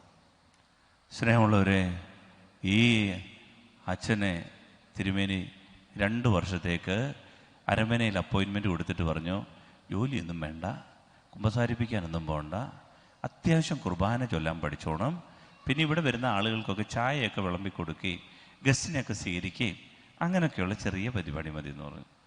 കാരണം മിടുക്കനാണേ. 2 വർഷം കഴിഞ്ഞപ്പോൾ തിരുമേനിയെ വട്ടം ചുറ്റിയ ഒരു പള്ളിയുണ്ട്. അടുത്ത് വന്ന് കേൾക്കുക, എന്നെ വലിയ ഇഷ്ടമായിട്ടുണ്ട്. അവിടെ നിന്നോട്ട് കുഴപ്പമില്ല, അവിടെ നിന്നോട്ടോ, അവിടെ ഇരുന്നു. അപ്പോൾ ഇങ്ങനെ പറഞ്ഞിട്ട് പറയാണ്, പിതാവിനെ വിഷമിപ്പിക്കുന്ന ചില പള്ളികളുണ്ടല്ലോ, ഇവിടെ ഒന്നും അറിയത്തില്ല നിങ്ങൾക്കത്. കുറേ സ്ഥലത്ത് പമ്പയാറിനൊക്കെ ഉള്ള ചില പള്ളികളൊക്കെയാണ്. അപ്പോൾ ഈ പള്ളിയിലെ ആൾക്കാർ, അതിൻ്റെ പേരാണ് ആഴ്സ് എന്നാണ് ആ സ്ഥലത്തിൻ്റെ പേര്. എന്താണ്? ആഴ്സ്.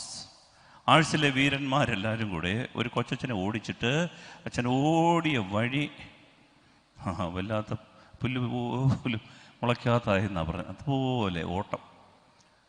അങ്ങനെ ഇരിക്കുമ്പോൾ അച്ഛൻ എന്ത് ചെയ്തു? തിരുമേനി പറഞ്ഞു, അതേ ജോണച്ചാ, ഈ ആഴ്സ് എന്ന് പറഞ്ഞൊരു പള്ളിയുണ്ട്, അച്ഛൻ അവിടം വരെ പോകാമോ? അപ്പം ജോൺ മരിയ വിയാനി പുണ്യവൻ കൈമുത്തിയിട്ട് പറഞ്ഞു, അതിനെന്നാ തിരുമേനി, ഏത് പള്ളി തന്നാലും ഞാൻ പോയിക്കോളാം, 2 വർഷമായിട്ട് ഞാൻ ചായ വിളമ്പിക്കൊണ്ടിരിക്കുക. പ്രിയപ്പെട്ടവരെ, ആഴ്സിലെ പള്ളിയിലേക്ക് ജോൺ മരിയ വിയാനി പുണ്യവാനെ അയച്ചു. അപ്പോൾ വന്ന പാടെ ഒരു കുഞ്ഞ്, അതാണ് അച്ഛനോട് കമ്പനിയായി ഉണ്ടോ. അപ്പോൾ വന്ന പാടെ ഒരു കൊച്ചു പയ്യൻ, അവനിങ്ങനെ കയറി വരികയാണ്. അവൻ ഇങ്ങനെ വരുമ്പോൾ പുണ്യാൻ ചോദിച്ചു, മോനെ പള്ളിയിലോട്ടുള്ള വഴി കാണിച്ചു തരാമോ? അപ്പോൾ അവൻ അവിടുത്തെ സ്വതസിദ്ധമായ ശൈലി ചോദിച്ചു, എനിക്ക് എന്നാ തരും? പുണ്യാൻ പറഞ്ഞു, നീ എനിക്ക് പള്ളിയിലോട്ടുള്ള വഴി കാണിച്ചു തന്നാൽ ഞാൻ നിനക്ക് സ്വർഗത്തിലോട്ടുള്ള വഴി കാണിച്ചു തരാമെന്ന്. അവനൊന്നും മനസ്സിലായി കാണത്തില്ല. അവനെ ഞാൻ ഏതാണ്ട് അങ്ങോട്ടാന്ന് പറഞ്ഞു. പുണ്യവാൻ പള്ളി ചെന്നപ്പം കപ്പ്യാർ മാത്രം പള്ളിയിലുണ്ട്. കപ്പ്യാർ ചോദിച്ചു, ഇതിനു മുമ്പിരുന്ന അച്ഛൻ 2 വർഷം മുമ്പ് ഒരു ഓട്ടം ഓടിയത് കണ്ണിൻ്റെ മുമ്പിൽ ഞാൻ കണ്ടുകൊണ്ടിരുന്ന, അതുകൊണ്ട് ആരോഗ്യത്തോടെ ഇവിടെ ശുശ്രൂഷ ചെയ്യണമെന്നുണ്ട്, ഇവിടുത്തെ ആൾക്കാരുടെ സ്വഭാവമൊക്കെ ഒന്ന് അറിയണം. പുണ്യവാൻ പറഞ്ഞു, എനിക്ക് നീ ആൾക്കാരെയൊക്കെ ഒന്ന് കാണാൻ പറ്റുമോ? അപ്പോൾ അദ്ദേഹം പറഞ്ഞു, നല്ല കഥയായി. എല്ലാവരും ഇപ്പോൾ ഇരിക്കുന്ന 1-2 സ്ഥലങ്ങളുണ്ട്, അവിടെ ചെന്നാൽ എല്ലാവരെയും കാണാം. ഒന്ന്, ഇവിടെ ഒരു ചൂതാട്ട കേന്ദ്രമുണ്ട്, ചീട്ടുകളി കേന്ദ്രം, അവിടെ ചെന്നാൽ എല്ലാവരെയും കാണാം. പിന്നെ ഷാപ്പുണ്ട്, അവിടെ ചെന്നാലും എല്ലാവരെയും കാണാമെന്ന് പറഞ്ഞു.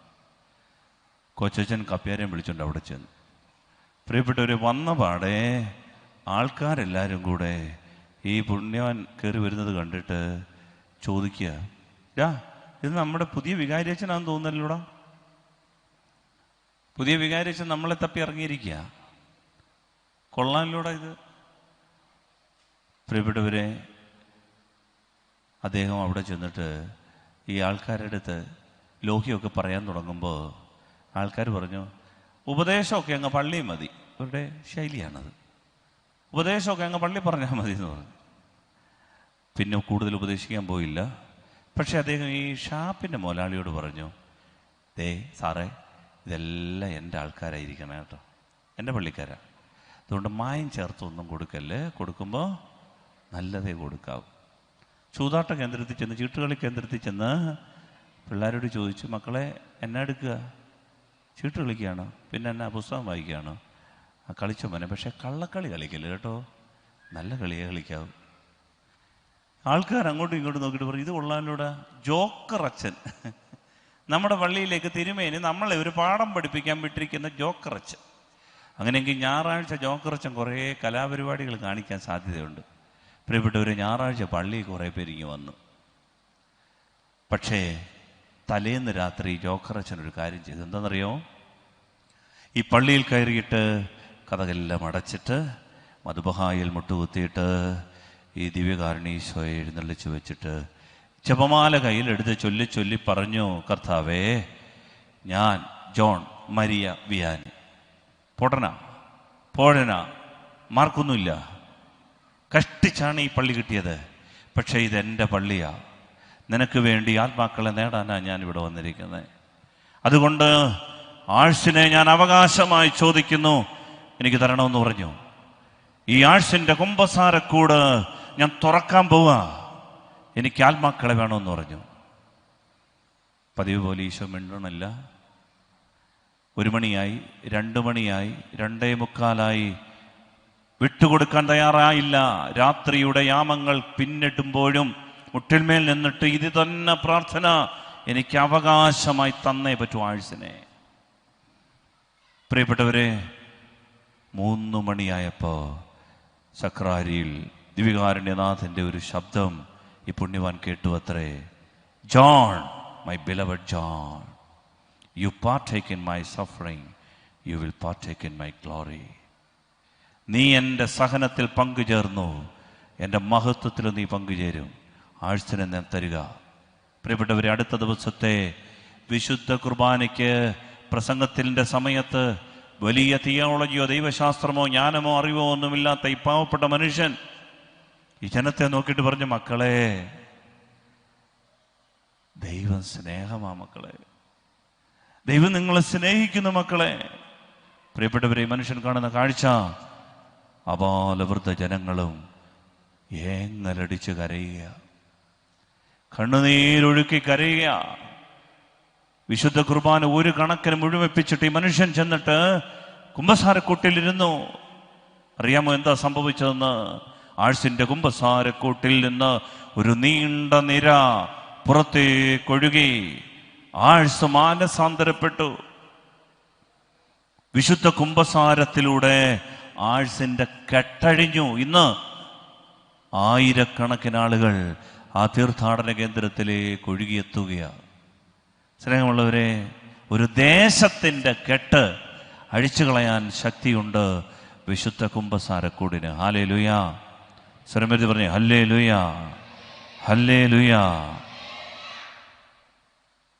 ഞാൻ നിങ്ങളോട് ഒരു സംഭവം കൂടി പറയാം. കാരണം അത്രമേൽ ഒരു ദേശത്തെ മോചിപ്പിച്ചെടുക്കുന്ന, ഒരു വ്യക്തിയെ മോചിപ്പിച്ചെടുക്കുന്ന, അനുഗ്രഹങ്ങൾ പുനഃസ്ഥാപിച്ച് തരുന്ന, ജീവിതങ്ങളെ തിരികെ പിടിക്കുന്ന വലിയൊരു ശുശ്രൂഷയാണ് പ്രിയപ്പെട്ട മക്കളെ ഈ വിശുദ്ധ കുമ്പസാരം. വിശുദ്ധ ജോൺ പോൾ രണ്ടാമൻ മാർപ്പാപ്പയുടെ ജീവിതത്തിൽ നടന്നൊരു സംഭവം വായിച്ചറിവാണ്. പക്ഷെ ഞാനതേക്കുറിച്ച് അന്വേഷിച്ചു. അത് സംഭവിച്ചിട്ടുള്ള കാര്യം തന്നെയാണ്. അവിടെ പിതാവിനെ കാണാൻ അമേരിക്കയിൽ നിന്നൊരു അച്ഛനെത്തി. അവിടെ എത്തിയപ്പോഴാണ് അച്ഛന് അപ്പോയിൻമെൻറ്റ് കിട്ടിയത് 2 ദിവസം കൂടെ കഴിഞ്ഞ. ഇപ്പോൾ 2 ദിവസം കൂടെ കഴിഞ്ഞേ മാർപ്പാപ്പായെ കാണാൻ പറ്റൂ, ജോൺ പോൾ രണ്ടാമൻ മാർപ്പാപ്പായെ. അപ്പോൾ അദ്ദേഹം എന്ത് ചെയ്തു? അദ്ദേഹം തെരുവിലൂടെ ഇങ്ങനെ നടന്നപ്പോൾ പെട്ടെന്ന്, ഇറ്റലിയൊക്കെ ആണെന്നുണ്ടെങ്കിലും ധാരാളം പിച്ചക്കാരുള്ള സ്ഥലം കൂടിയാണെന്നാണ് കേട്ടറിവ്, ധാരാളം പാവങ്ങളുണ്ട്. അപ്പം അദ്ദേഹം ഇങ്ങനെ നടക്കുമ്പോൾ തെരുവിൽ കുറേ പിച്ചക്കാരുടെ ഇടയിൽ പരിചയമുള്ളൊരു മുഖം ഇരിക്കുന്നു. അപ്പം ഈ അച്ഛൻ സൂക്ഷിച്ചു നോക്കിയപ്പോൾ ഞെട്ടിപ്പോയി. അദ്ദേഹത്തിന് മനസ്സിലായി ഇതൊരു അച്ഛനാണിരിക്കുന്നത്, ഇതൊരു അച്ഛനാണിരിക്കുന്നത്. നിങ്ങൾ വിഷമിക്കില്ല, ഞങ്ങൾ ഭയങ്കര സൗഹൃദത്തിലും സ്നേഹത്തിലുമാണ്, വളരെ സന്തോഷത്തോടെ ഉള്ളതുകൊണ്ടാണ് ഓടി വരുന്നത് അല്ലേ? സന്തോഷമാണല്ലേ? അപ്പോഴ് ഇതിരിക്കുന്നത് ഈ അച്ഛൻ വിളിച്ചു പറഞ്ഞു, hey father John, father Tom, are you father Tom? അപ്പോൾ ഈ അച്ഛൻ്റെ പേര് ജിം എന്നാണ്. ഈ ടോം എന്ന് പറഞ്ഞ അച്ഛൻ അമേരിക്കയിൽ ഉണ്ടായിരുന്ന അച്ഛൻ, എൻ്റെ കൂടി ഇവിടെ പഠിച്ച അച്ഛൻ. ഈ അച്ഛൻ എന്താ ഇങ്ങനെ ഇരിക്കുന്നേ, പിച്ചക്കാരൻ്റെ കണക്കെ? അപ്പോൾ ഈ മനുഷ്യൻ വളരെ ഗൗരവത്തോട് നോക്കി. അദ്ദേഹത്തിന് മനസ്സിലായി അദ്ദേഹത്തെ പിടികിട്ടിയെന്ന്. അദ്ദേഹം പറഞ്ഞു, that's none of your business എന്ന് പറഞ്ഞിട്ട് എഴുന്നേറ്റ് ഓടിക്കളഞ്ഞു. നിൻ്റെ ജോലിയൊന്നുമില്ലെന്ന് പറഞ്ഞു, എന്നെ തിരക്കേണ്ട ആവശ്യമില്ലെന്ന് പറഞ്ഞിട്ട് എഴുന്നേറ്റ് ഓടിക്കളഞ്ഞു. അവിടെ വിട്ട് ഇറങ്ങി നിന്നോ കേട്ടോ. ഫാനാണോ ലക്ഷ്യം? അവിടെ ഇരുന്നു.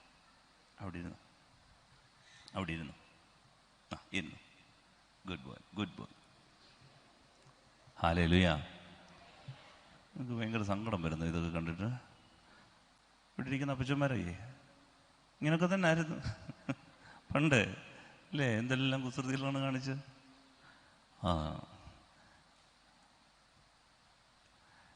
സ്നേഹമുള്ളവരെ, ഞാൻ പറഞ്ഞു വരുന്നത്, ഈ മനുഷ്യന് വല്ലാത്ത വേദന. ആലോചിച്ച് നോക്കിയേ, പിച്ചക്കാരൻ്റെ കണക്കെ ഒരച്ഛൻ തെരുവിലിരിക്കുന്നു. ഇപ്പം ഞാനേ എല്ലാം പ്രസംഗിച്ചിട്ട് നിങ്ങളെങ്ങോട്ട് കൊട്ടാരക്കര വന്നേക്ക്, ഞങ്ങളുടെ അവിടെ പ്രസംഗിച്ച അച്ഛനില്ലയോ ബസ് സ്റ്റാൻഡിൽ ഇങ്ങനെ എല്ലാം പറഞ്ഞു, നിങ്ങൾക്കൊന്നും തോന്നുന്നില്ലല്ലേ?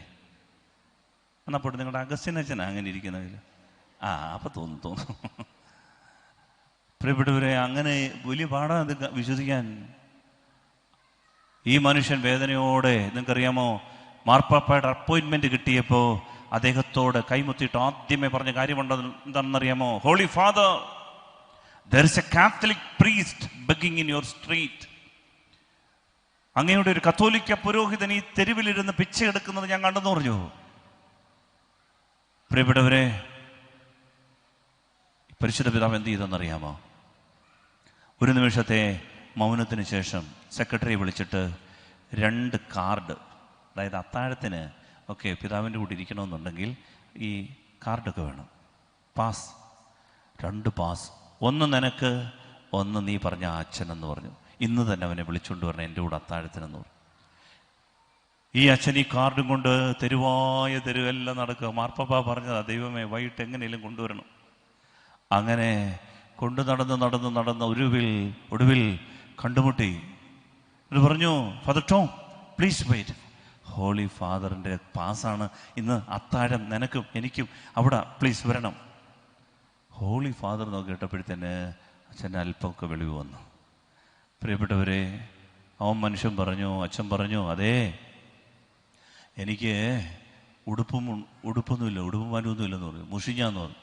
അതൊക്കെ ഞാൻ തരാമെന്ന് പറഞ്ഞ് ഈ മനുഷ്യനെ കൊണ്ടുപോയി ഹോട്ടൽ മുറിയിൽ ചെന്ന് കുളിപ്പിച്ച് റെഡിയാക്കി. പ്രിയപ്പെട്ടവരെ, വസ്ത്രമൊക്കെ കൊടുത്ത് അന്ന് വൈകിട്ട് 2 പേരും കൂടി ഭക്ഷണത്തിന് മാർപ്പാപ്പയുടെ കൂടെ. അപ്പോൾ ധാരാളം പേര് ഇങ്ങനെ ഇരുന്ന് ഭക്ഷണം കഴിക്കുന്നുണ്ട്. അങ്ങേറ്റത്ത് ഇവർ 2 പേരും മിണ്ടാതെ ഇരിക്കുന്നുണ്ട്. ഭക്ഷണം കഴിഞ്ഞിട്ട് എല്ലാവരും മടങ്ങുന്ന സമയം പരിശുദ്ധ പിതാവ് എഴുന്നേറ്റ് ഇവരുടെ 2 പേരുടെ അടുത്തേക്ക് വന്നു. ശ്രദ്ധിച്ച് കേൾക്കണം. പിതാവ് വന്നിട്ട് ഈ ഫ്രണ്ടിനെ, ഈ ടോം എന്ന് പറഞ്ഞ അച്ഛനെ പരിചയപ്പെട്ടിട്ട് പറഞ്ഞു, Father Tom, are you free now? ഇപ്പം ഫ്രീ ആണോ? എൻ്റെ കൂടെ എൻ്റെ കുമ്പസാരം ഒന്ന് കേൾക്കാവോ എന്ന് ചോദിച്ചു. എൻ്റെ കുമ്പസാരം ഒന്ന് കേൾക്കാവോ? അപ്പോൾ അദ്ദേഹം എഴുന്നേറ്റിട്ട് പറഞ്ഞു, holy father, sorry, I am not a Catholic priest now. ഞാനിപ്പോൾ ഒരു കത്തോലിക്ക പുരോഹിതനല്ല, എനിക്ക് കേൾക്കാൻ പറ്റില്ല എന്ന് പറഞ്ഞു. മാർപ്പാപ്പ പറഞ്ഞു, കത്തോലിക്ക പുരോഹിതനാണോ അല്ലയോ എന്ന് ഞാൻ തീരുമാനിച്ചോളാം, ഇപ്പോൾ എൻ്റെ കൂടെ വരാൻ പറഞ്ഞു. പ്രിയപ്പെട്ടവരെ, കുമ്പസാരക്കൂട്ടിൽ മാർപ്പാപ്പ മുട്ടുകുത്തി ഈ മനുഷ്യനൊരു ഊറാറ കൊടുത്തു. ഊറാറ ഇട്ടുകൊണ്ട് ഈ മനുഷ്യൻ, ഈ അച്ഛൻ കുമ്പസാരക്കൂട്ടിലിരുന്നു. പിതാവ് 4-5 മിനിറ്റ് എടുത്ത് ഒരു കുമ്പസാരം നടത്തി. അതിനുശേഷം എഴുന്നേറ്റപ്പോൾ കണ്ട കാഴ്ച എന്താണെന്നറിയാമോ? മറ്റേ അച്ഛൻ ഇതെല്ലാം വീക്ഷിച്ചുകൊണ്ട് നിൽക്കുകയാണ്. മറ്റേ അച്ഛൻ പറഞ്ഞ സംഭവമാ.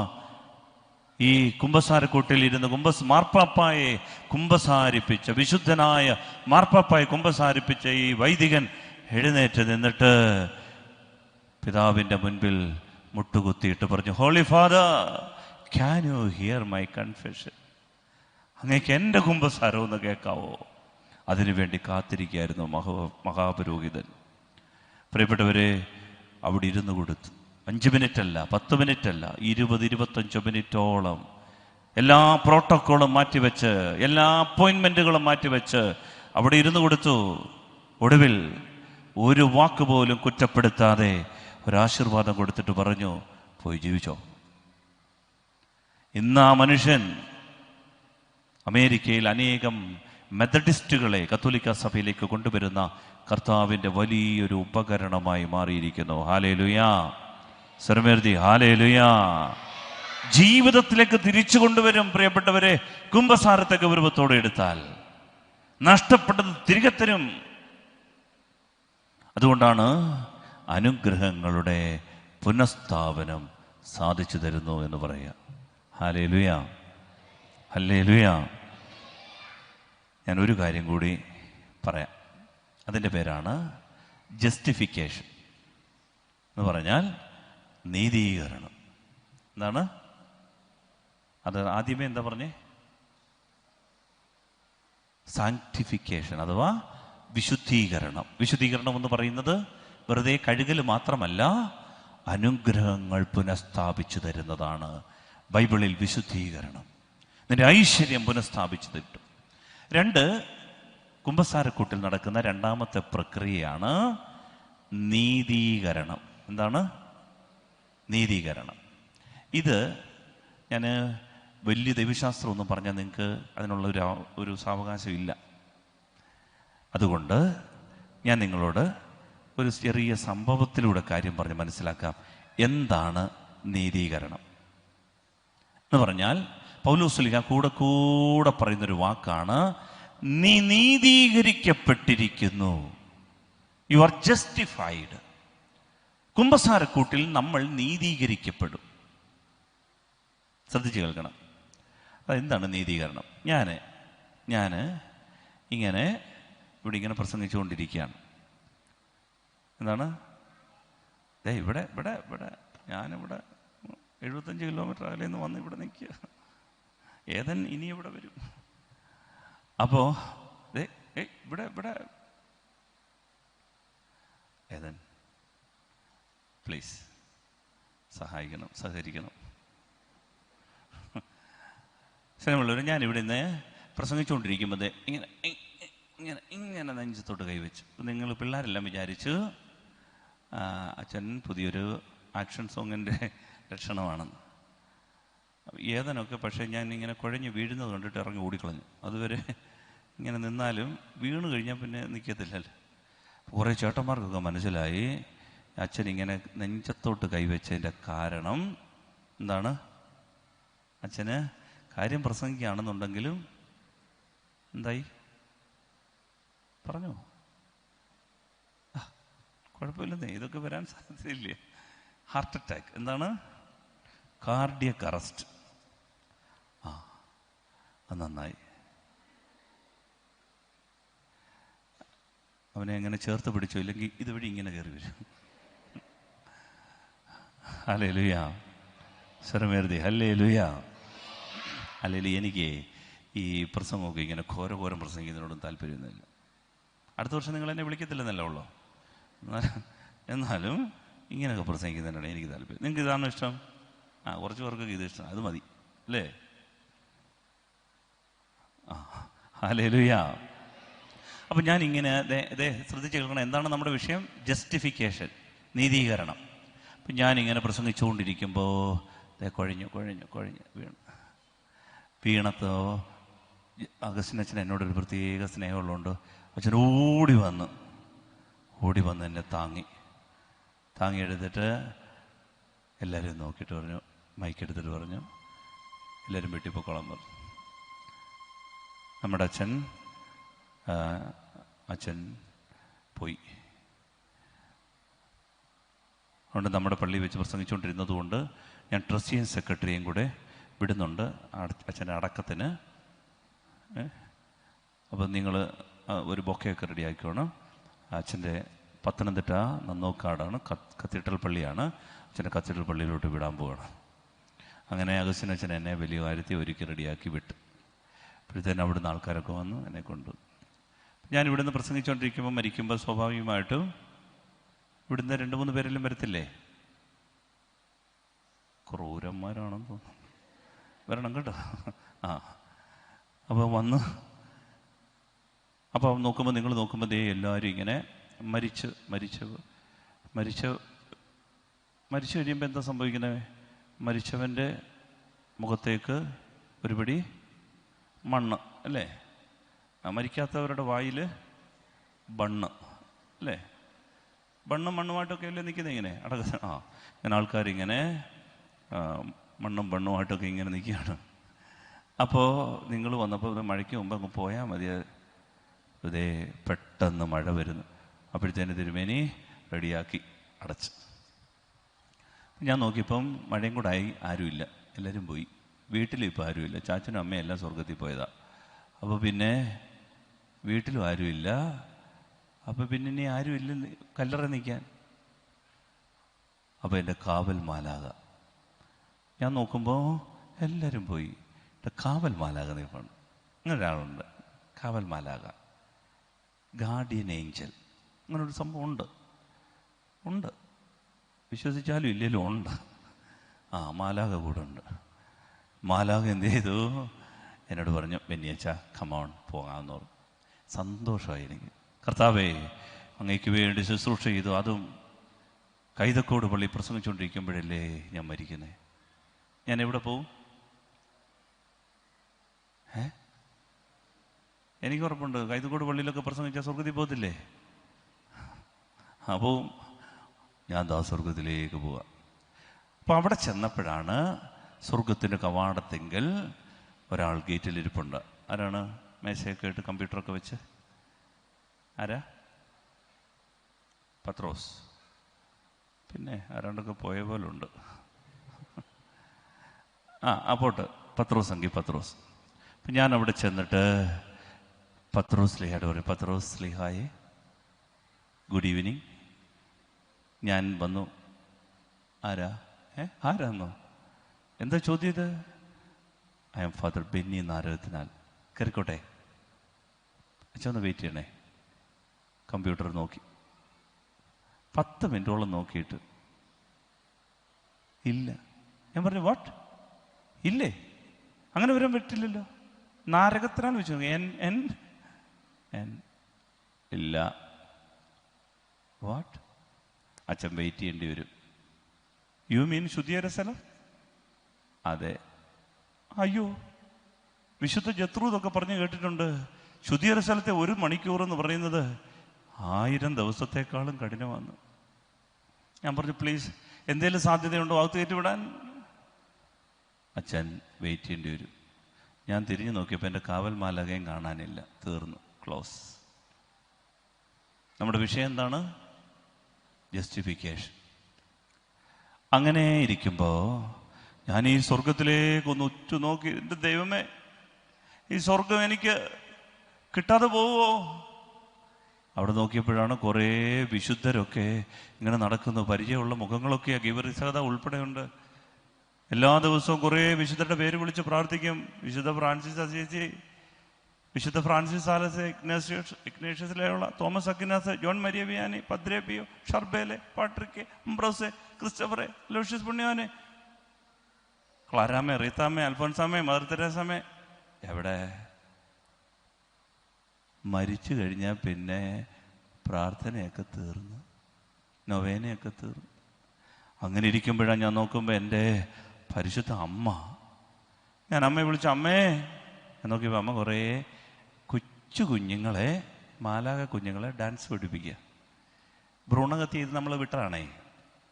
അങ്ങനെ കുറേ പേരുണ്ടല്ലോ അല്ലേ, നമ്മുടെ ഒരു ജോലിക്ക് വേണ്ടി, ഒരു യാത്രയ്ക്ക് വേണ്ടി, സൗകര്യത്തെ പ്രതി ആശുപത്രിയുടെ ബക്കറ്റിലെ വെട്ടിക്കണ്ടിച്ച് ഇതുപോലെ വന്നിരുന്ന വചനം കേൾക്കേണ്ട പിള്ളേരെ നമ്മൾ വെട്ടിക്കണ്ടിച്ച് കളഞ്ഞല്ലോ. അങ്ങനെയുള്ള കുഞ്ഞുങ്ങളെ അവർക്ക് പിന്നെ ആരുണ്ട്? അമ്മയല്ലാതെ. പക്ഷേ ഒരു കാര്യം ഉറപ്പാണ് കേട്ടോ, മരിച്ചിട്ട് സ്വർഗത്തിൽ ചെല്ലുമ്പോഴേ ആദ്യമേ കുഞ്ഞുങ്ങൾ വന്നിട്ട് തടഞ്ഞങ്ങ് നിർത്തും പപ്പായും മമ്മിയെ. എന്നിട്ട് പറയും, ഡാഡി മമ്മി അവിടെ നിൽക്ക്, എൻ്റെ ചോരയ്ക്ക് കണക്ക് തന്നിട്ട് അകത്ത് കയറിയാൽ മതി പറയുമോ നിങ്ങൾ? വലിയ സീരിയസ് ഒരു വിഷയമായത്. വേറൊരു അവസരത്തിൽ സമയം കിട്ടിയാൽ പറയാം. കുമ്പസാരത്തി ഏറ്റു പറഞ്ഞോണേ. ഇതിന് കൂട്ടുനിന്നവര് മനസ്സുകൊണ്ടെങ്കിലും ഭ്രൂണഹത്യയെ പ്രോത്സാഹിപ്പിച്ചത്, അബോർഷൻ എന്ന ഓമനപ്പേരിൽ കുഞ്ഞുങ്ങളെ വെട്ടിക്കണ്ടിച്ച് കൊലപ്പെടുത്തിയ ആളുകൾ ആരെങ്കിലും ഉണ്ടെങ്കിൽ കുറ്റബോധം വരാനല്ല പറയുന്നത്, മറിച്ച് പാപബോധമുണ്ടാകാൻ. ഏതായാലും അമ്മ ആ കുഞ്ഞുങ്ങളെയൊക്കെ ഇങ്ങനെ തലോലിച്ചുകൊണ്ട് നിൽക്കുക. ഞാൻ പറഞ്ഞു, അമ്മേ എന്നെ എങ്ങനെയല്ലോ. അമ്മ എന്നെ നോക്കി ഒന്ന് ചിരിച്ച്, എനിക്കൊരാശ്വാസമായി. അമ്മ എന്നെ നോക്കി ഒന്ന് ചിരിച്ച്. അപ്പോഴമ്മ ദൂരേക്ക് എന്നെ വിരൽ ചൂണ്ടിക്കാണിച്ചു. അപ്പൊ നോക്കുമ്പോ ദാ വരുന്നു, എഴുന്നള്ളുന്നു രാജാവേഴും, എൻ്റെ ഗുരുവും നാഥനും രക്ഷകനും ഈശോ ഏകരക്ഷകൻ. അപ്പാ നിന്റെ പേര് പറഞ്ഞുകൊണ്ട് നടക്കുക. ദാ വരുന്നു. ഞാൻ പറഞ്ഞു, കർത്താവേ ദേ ഇവിടെ നിന്ന്. അപ്പൊ ഈശോ എന്നെ കൈ ഉയർത്തി ഇങ്ങനെ കാണിച്ചു. ഇതൊന്നും നിങ്ങൾ അറിയത്തില്ല, ഇത് മരിച്ചു കഴിഞ്ഞാൽ സംഭവിക്കുന്ന സംഭവങ്ങളാണ്. അപ്പം എനിക്ക് മനസ്സിലായത് ഈശോ തന്നെയാണ്. ഈശോയുടെ കയ്യിൽ, ശ്രദ്ധിക്കണം, ഈശോയുടെ കയ്യിൽ എന്തുണ്ട്?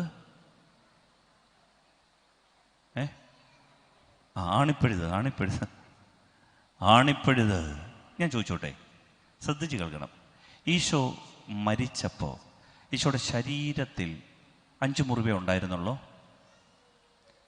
ചമ്മട്ടി കൊണ്ടടിച്ച് കൊത്തി കീറി വിശുദ്ധ എലിസബത്തിനൊക്കെ പ്രത്യക്ഷപ്പെട്ട് ഈശോ പറയുന്നത് 1008 മുറിവുകൾ എൻ്റെ ശരീരത്തുണ്ടായിരുന്ന പറയാം. 1008 മുറിവ് അതുപോലെ കൊത്തിക്കീറി അവനെ. ചോദ്യമിതാ, പക്ഷെ മരിച്ച് ഉയർത്തെഴുന്നേറ്റതിന് ശേഷം ഈശോയുടെ ശരീരത്തിൽ എത്ര മുറിവുകളേ ഉള്ളൂ? 5. അതുകൊണ്ടാണ് തോമാസ് സ്ലീഹായോട് പറഞ്ഞത്, തോമസേ ഇവിടെ വാ, എൻ്റെ ആണിപ്പഴുത് കാണ്, വിലാവ് കാണ്, വിലാവിൽ കൈവച്ച് ഉറപ്പാക്ക്, അല്ലേ? ബാക്കി മുറിവുകളെല്ലാം എന്തായി? അപ്രത്യക്ഷമായി. ഞാൻ ചോദിക്കുന്ന ഇതാണ്, എന്തുകൊണ്ടാണ് ഈശോ 5 മുറിവുകൾ അവശേഷിപ്പിച്ചത്? ഈശോ എന്തുകൊണ്ടാണ് 5 മുറിവുകൾ അവശേഷിപ്പിച്ചത്? പ്രിയപ്പെട്ടവരെ, കാരണം 2-3 കാരണങ്ങളുണ്ട്. അതിൽ ഒരു കാരണം, പ്രധാന കാരണം എന്താണെന്നറിയാമോ? അതാണ് ഞാൻ പറയാൻ പോകുന്നത്. അപ്പൊ ഈശോ എവിടെ വരെ ഞാൻ പറഞ്ഞു നിർത്തിയേ? ഈശോ എന്നെ കൈ ഉയർത്തി ഇങ്ങനെ കാണിച്ചു. അപ്പൊ എനിക്ക് മനസ്സിലായി എൻ്റെ ഈശോ തന്നെ.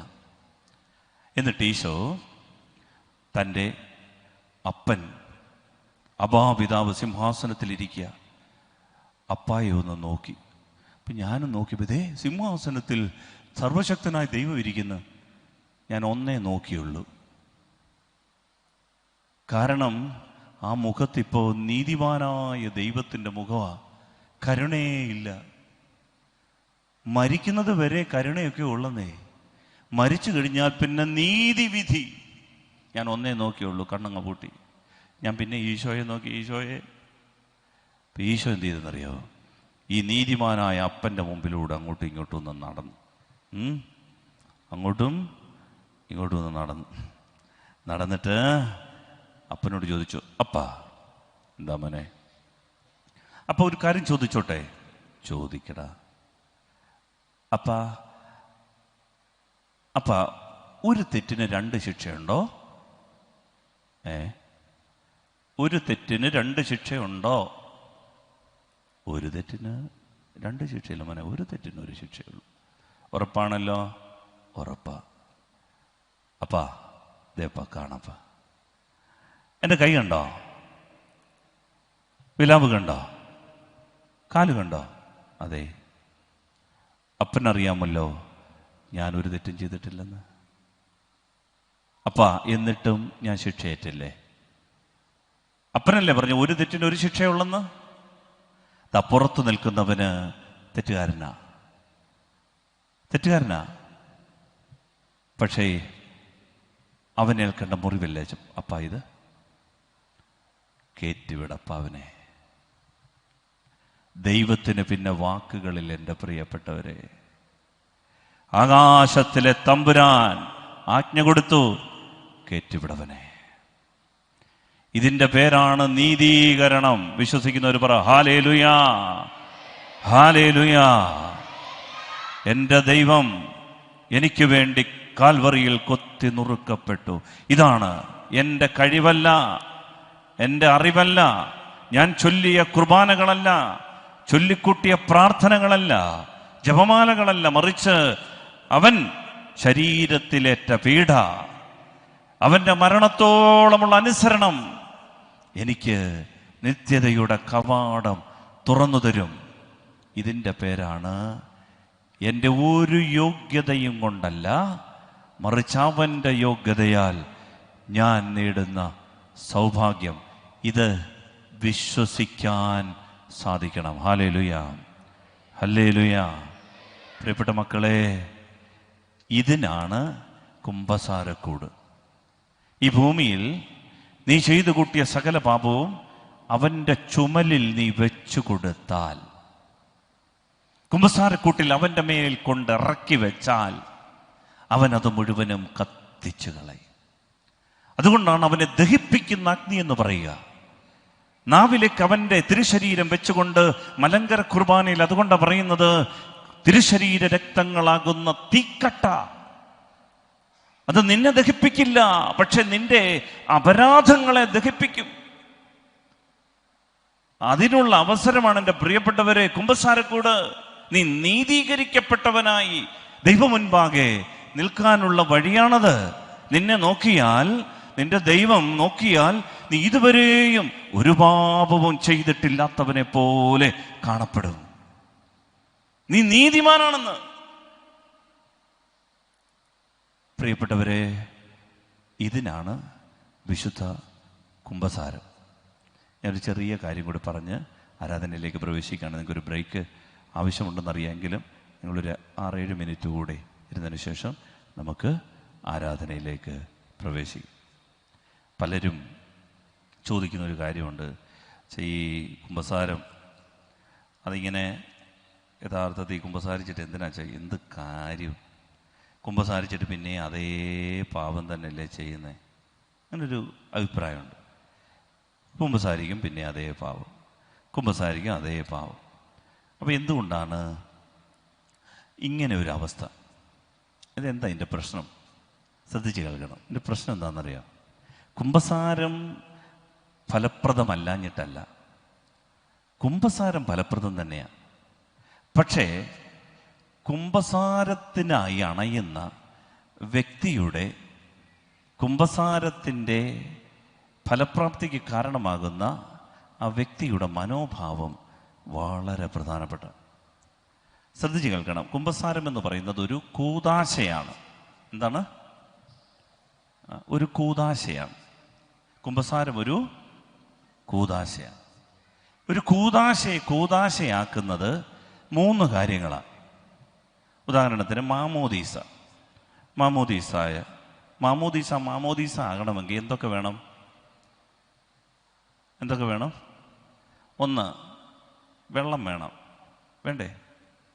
പെട്രോളിനകത്ത് മുക്കാൻ പറ്റുമോ? ഇല്ല. എന്താ വേണം? വെള്ളം. 2, എന്ത് വേണം?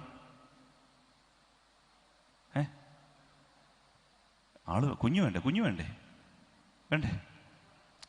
ഇത് കുഞ്ഞു അല്ലേ? 3, പുരോഹിതൻ ഈ കുഞ്ഞിൻ്റെ മേൽ ഒരു വചനം ഉച്ചരിക്കണം. ഈ 3 കാര്യങ്ങൾ ഒരു കൂദാശയ്ക്ക് വേണം. ഉദാഹരണത്തിന് വിശുദ്ധ കുർബാന എന്ത് വേണം? അപ്പവും വീഞ്ഞും വേണം. അർപ്പിക്കുന്ന കാർമ്മികൻ വേണം. അതിൻ്റെ മേൽ പുരോഹിതൻ എന്ത് ചെയ്യണം? ഇതെൻ്റെ ശരീരമാകുന്നു, ഇതെൻ്റെ രക്തമാകുന്നു എന്ന് പറയണം. അപ്പോഴാണത് കുർബാന. ഇതുപോലെ വിശുദ്ധ കുമ്പസാര കൂദാശയ്ക്കും 3 കാര്യങ്ങൾ വേണം. എന്തൊക്കെയാണ് വേണ്ടത്? മുട്ട് വേണോ? എന്തൊക്കെയാ വേണ്ടേ? എന്തൊക്കെയാ? കുമ്പസാരക്കൂട്ടിൽ അച്ഛൻ വേണം. കാർമ്മികൻ എന്ത് ചെയ്യണം?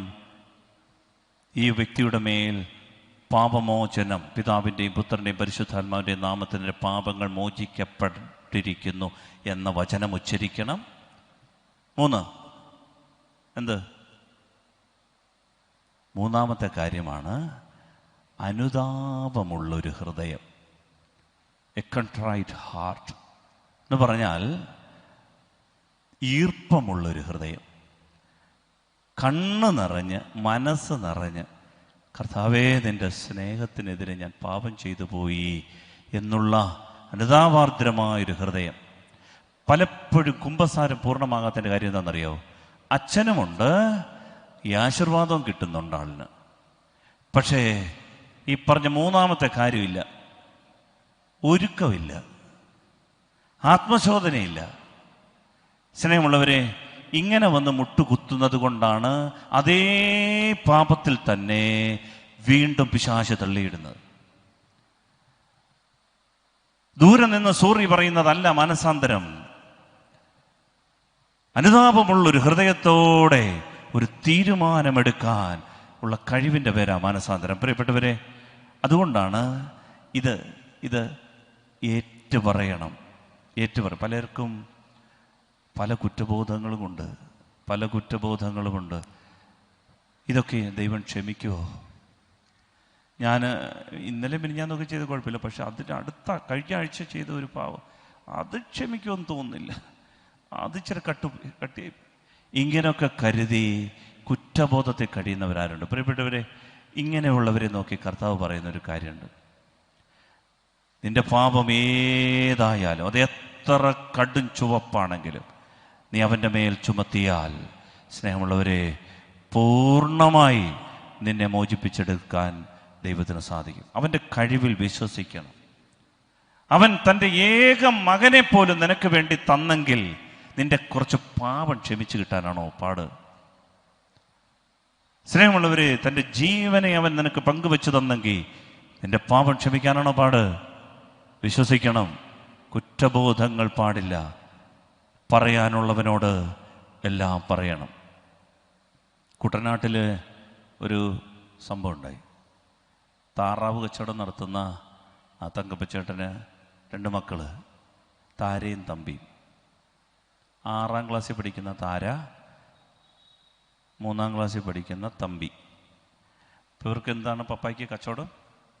താറാവ് കച്ചവടം. അപ്പോൾ ഒരു ദിവസം ഇങ്ങനെ അപ്പനും അമ്മയും വീട്ടിലില്ലാത്ത തക്കം നോക്കി താരയും തമ്പിയും കൂടെ താറാവിൻ്റെ ഒരു കുഞ്ഞിനെ എടുത്ത് അങ്ങോട്ടിട്ട്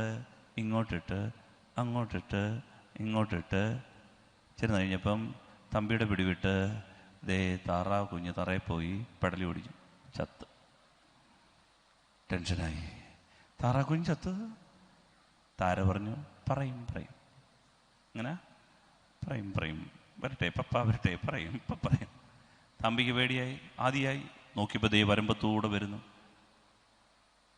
പെട്ടെന്ന് ഇവരെന്ത് ചെയ്ത്, ഇവരെ പരിമ്പുറത്ത് കൊണ്ടുപോയി ആ കണ്ടത്തിൽ, വയലിൽ പെട്ടെന്നൊരു കുഴി എടുത്ത് ഒരു കല്ലും പിടിച്ചു വെച്ച് ഓടി വന്നപ്പോൾ എല്ലാവരും ചെളി പിടിച്ച് നിൽപ്പുണ്ട്. എന്നാ പറ്റിയ?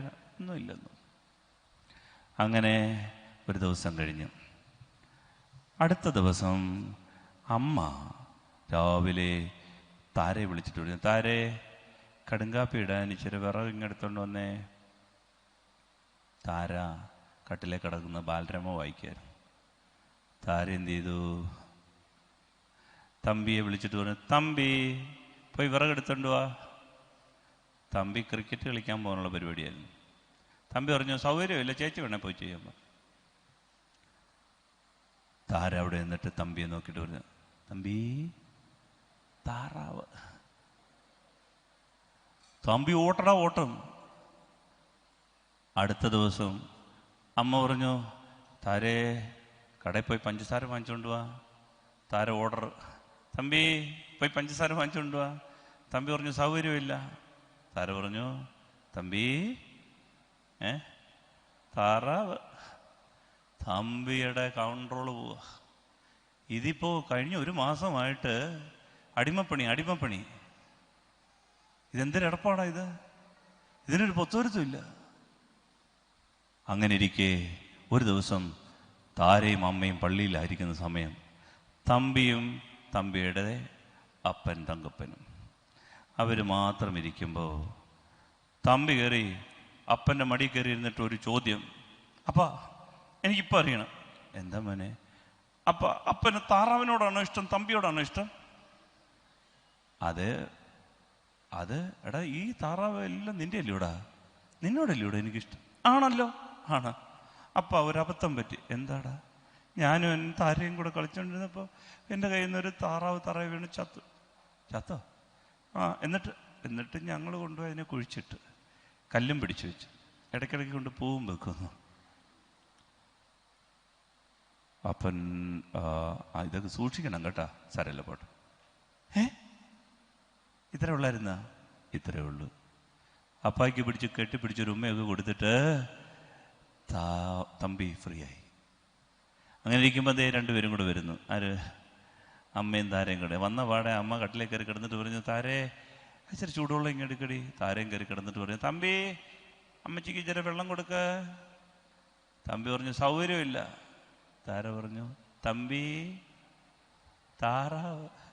തമ്പി പറഞ്ഞു, പോയി പണി നോക്കാൻ പറഞ്ഞു. ഞാനിത് പറയേണ്ടവനോട്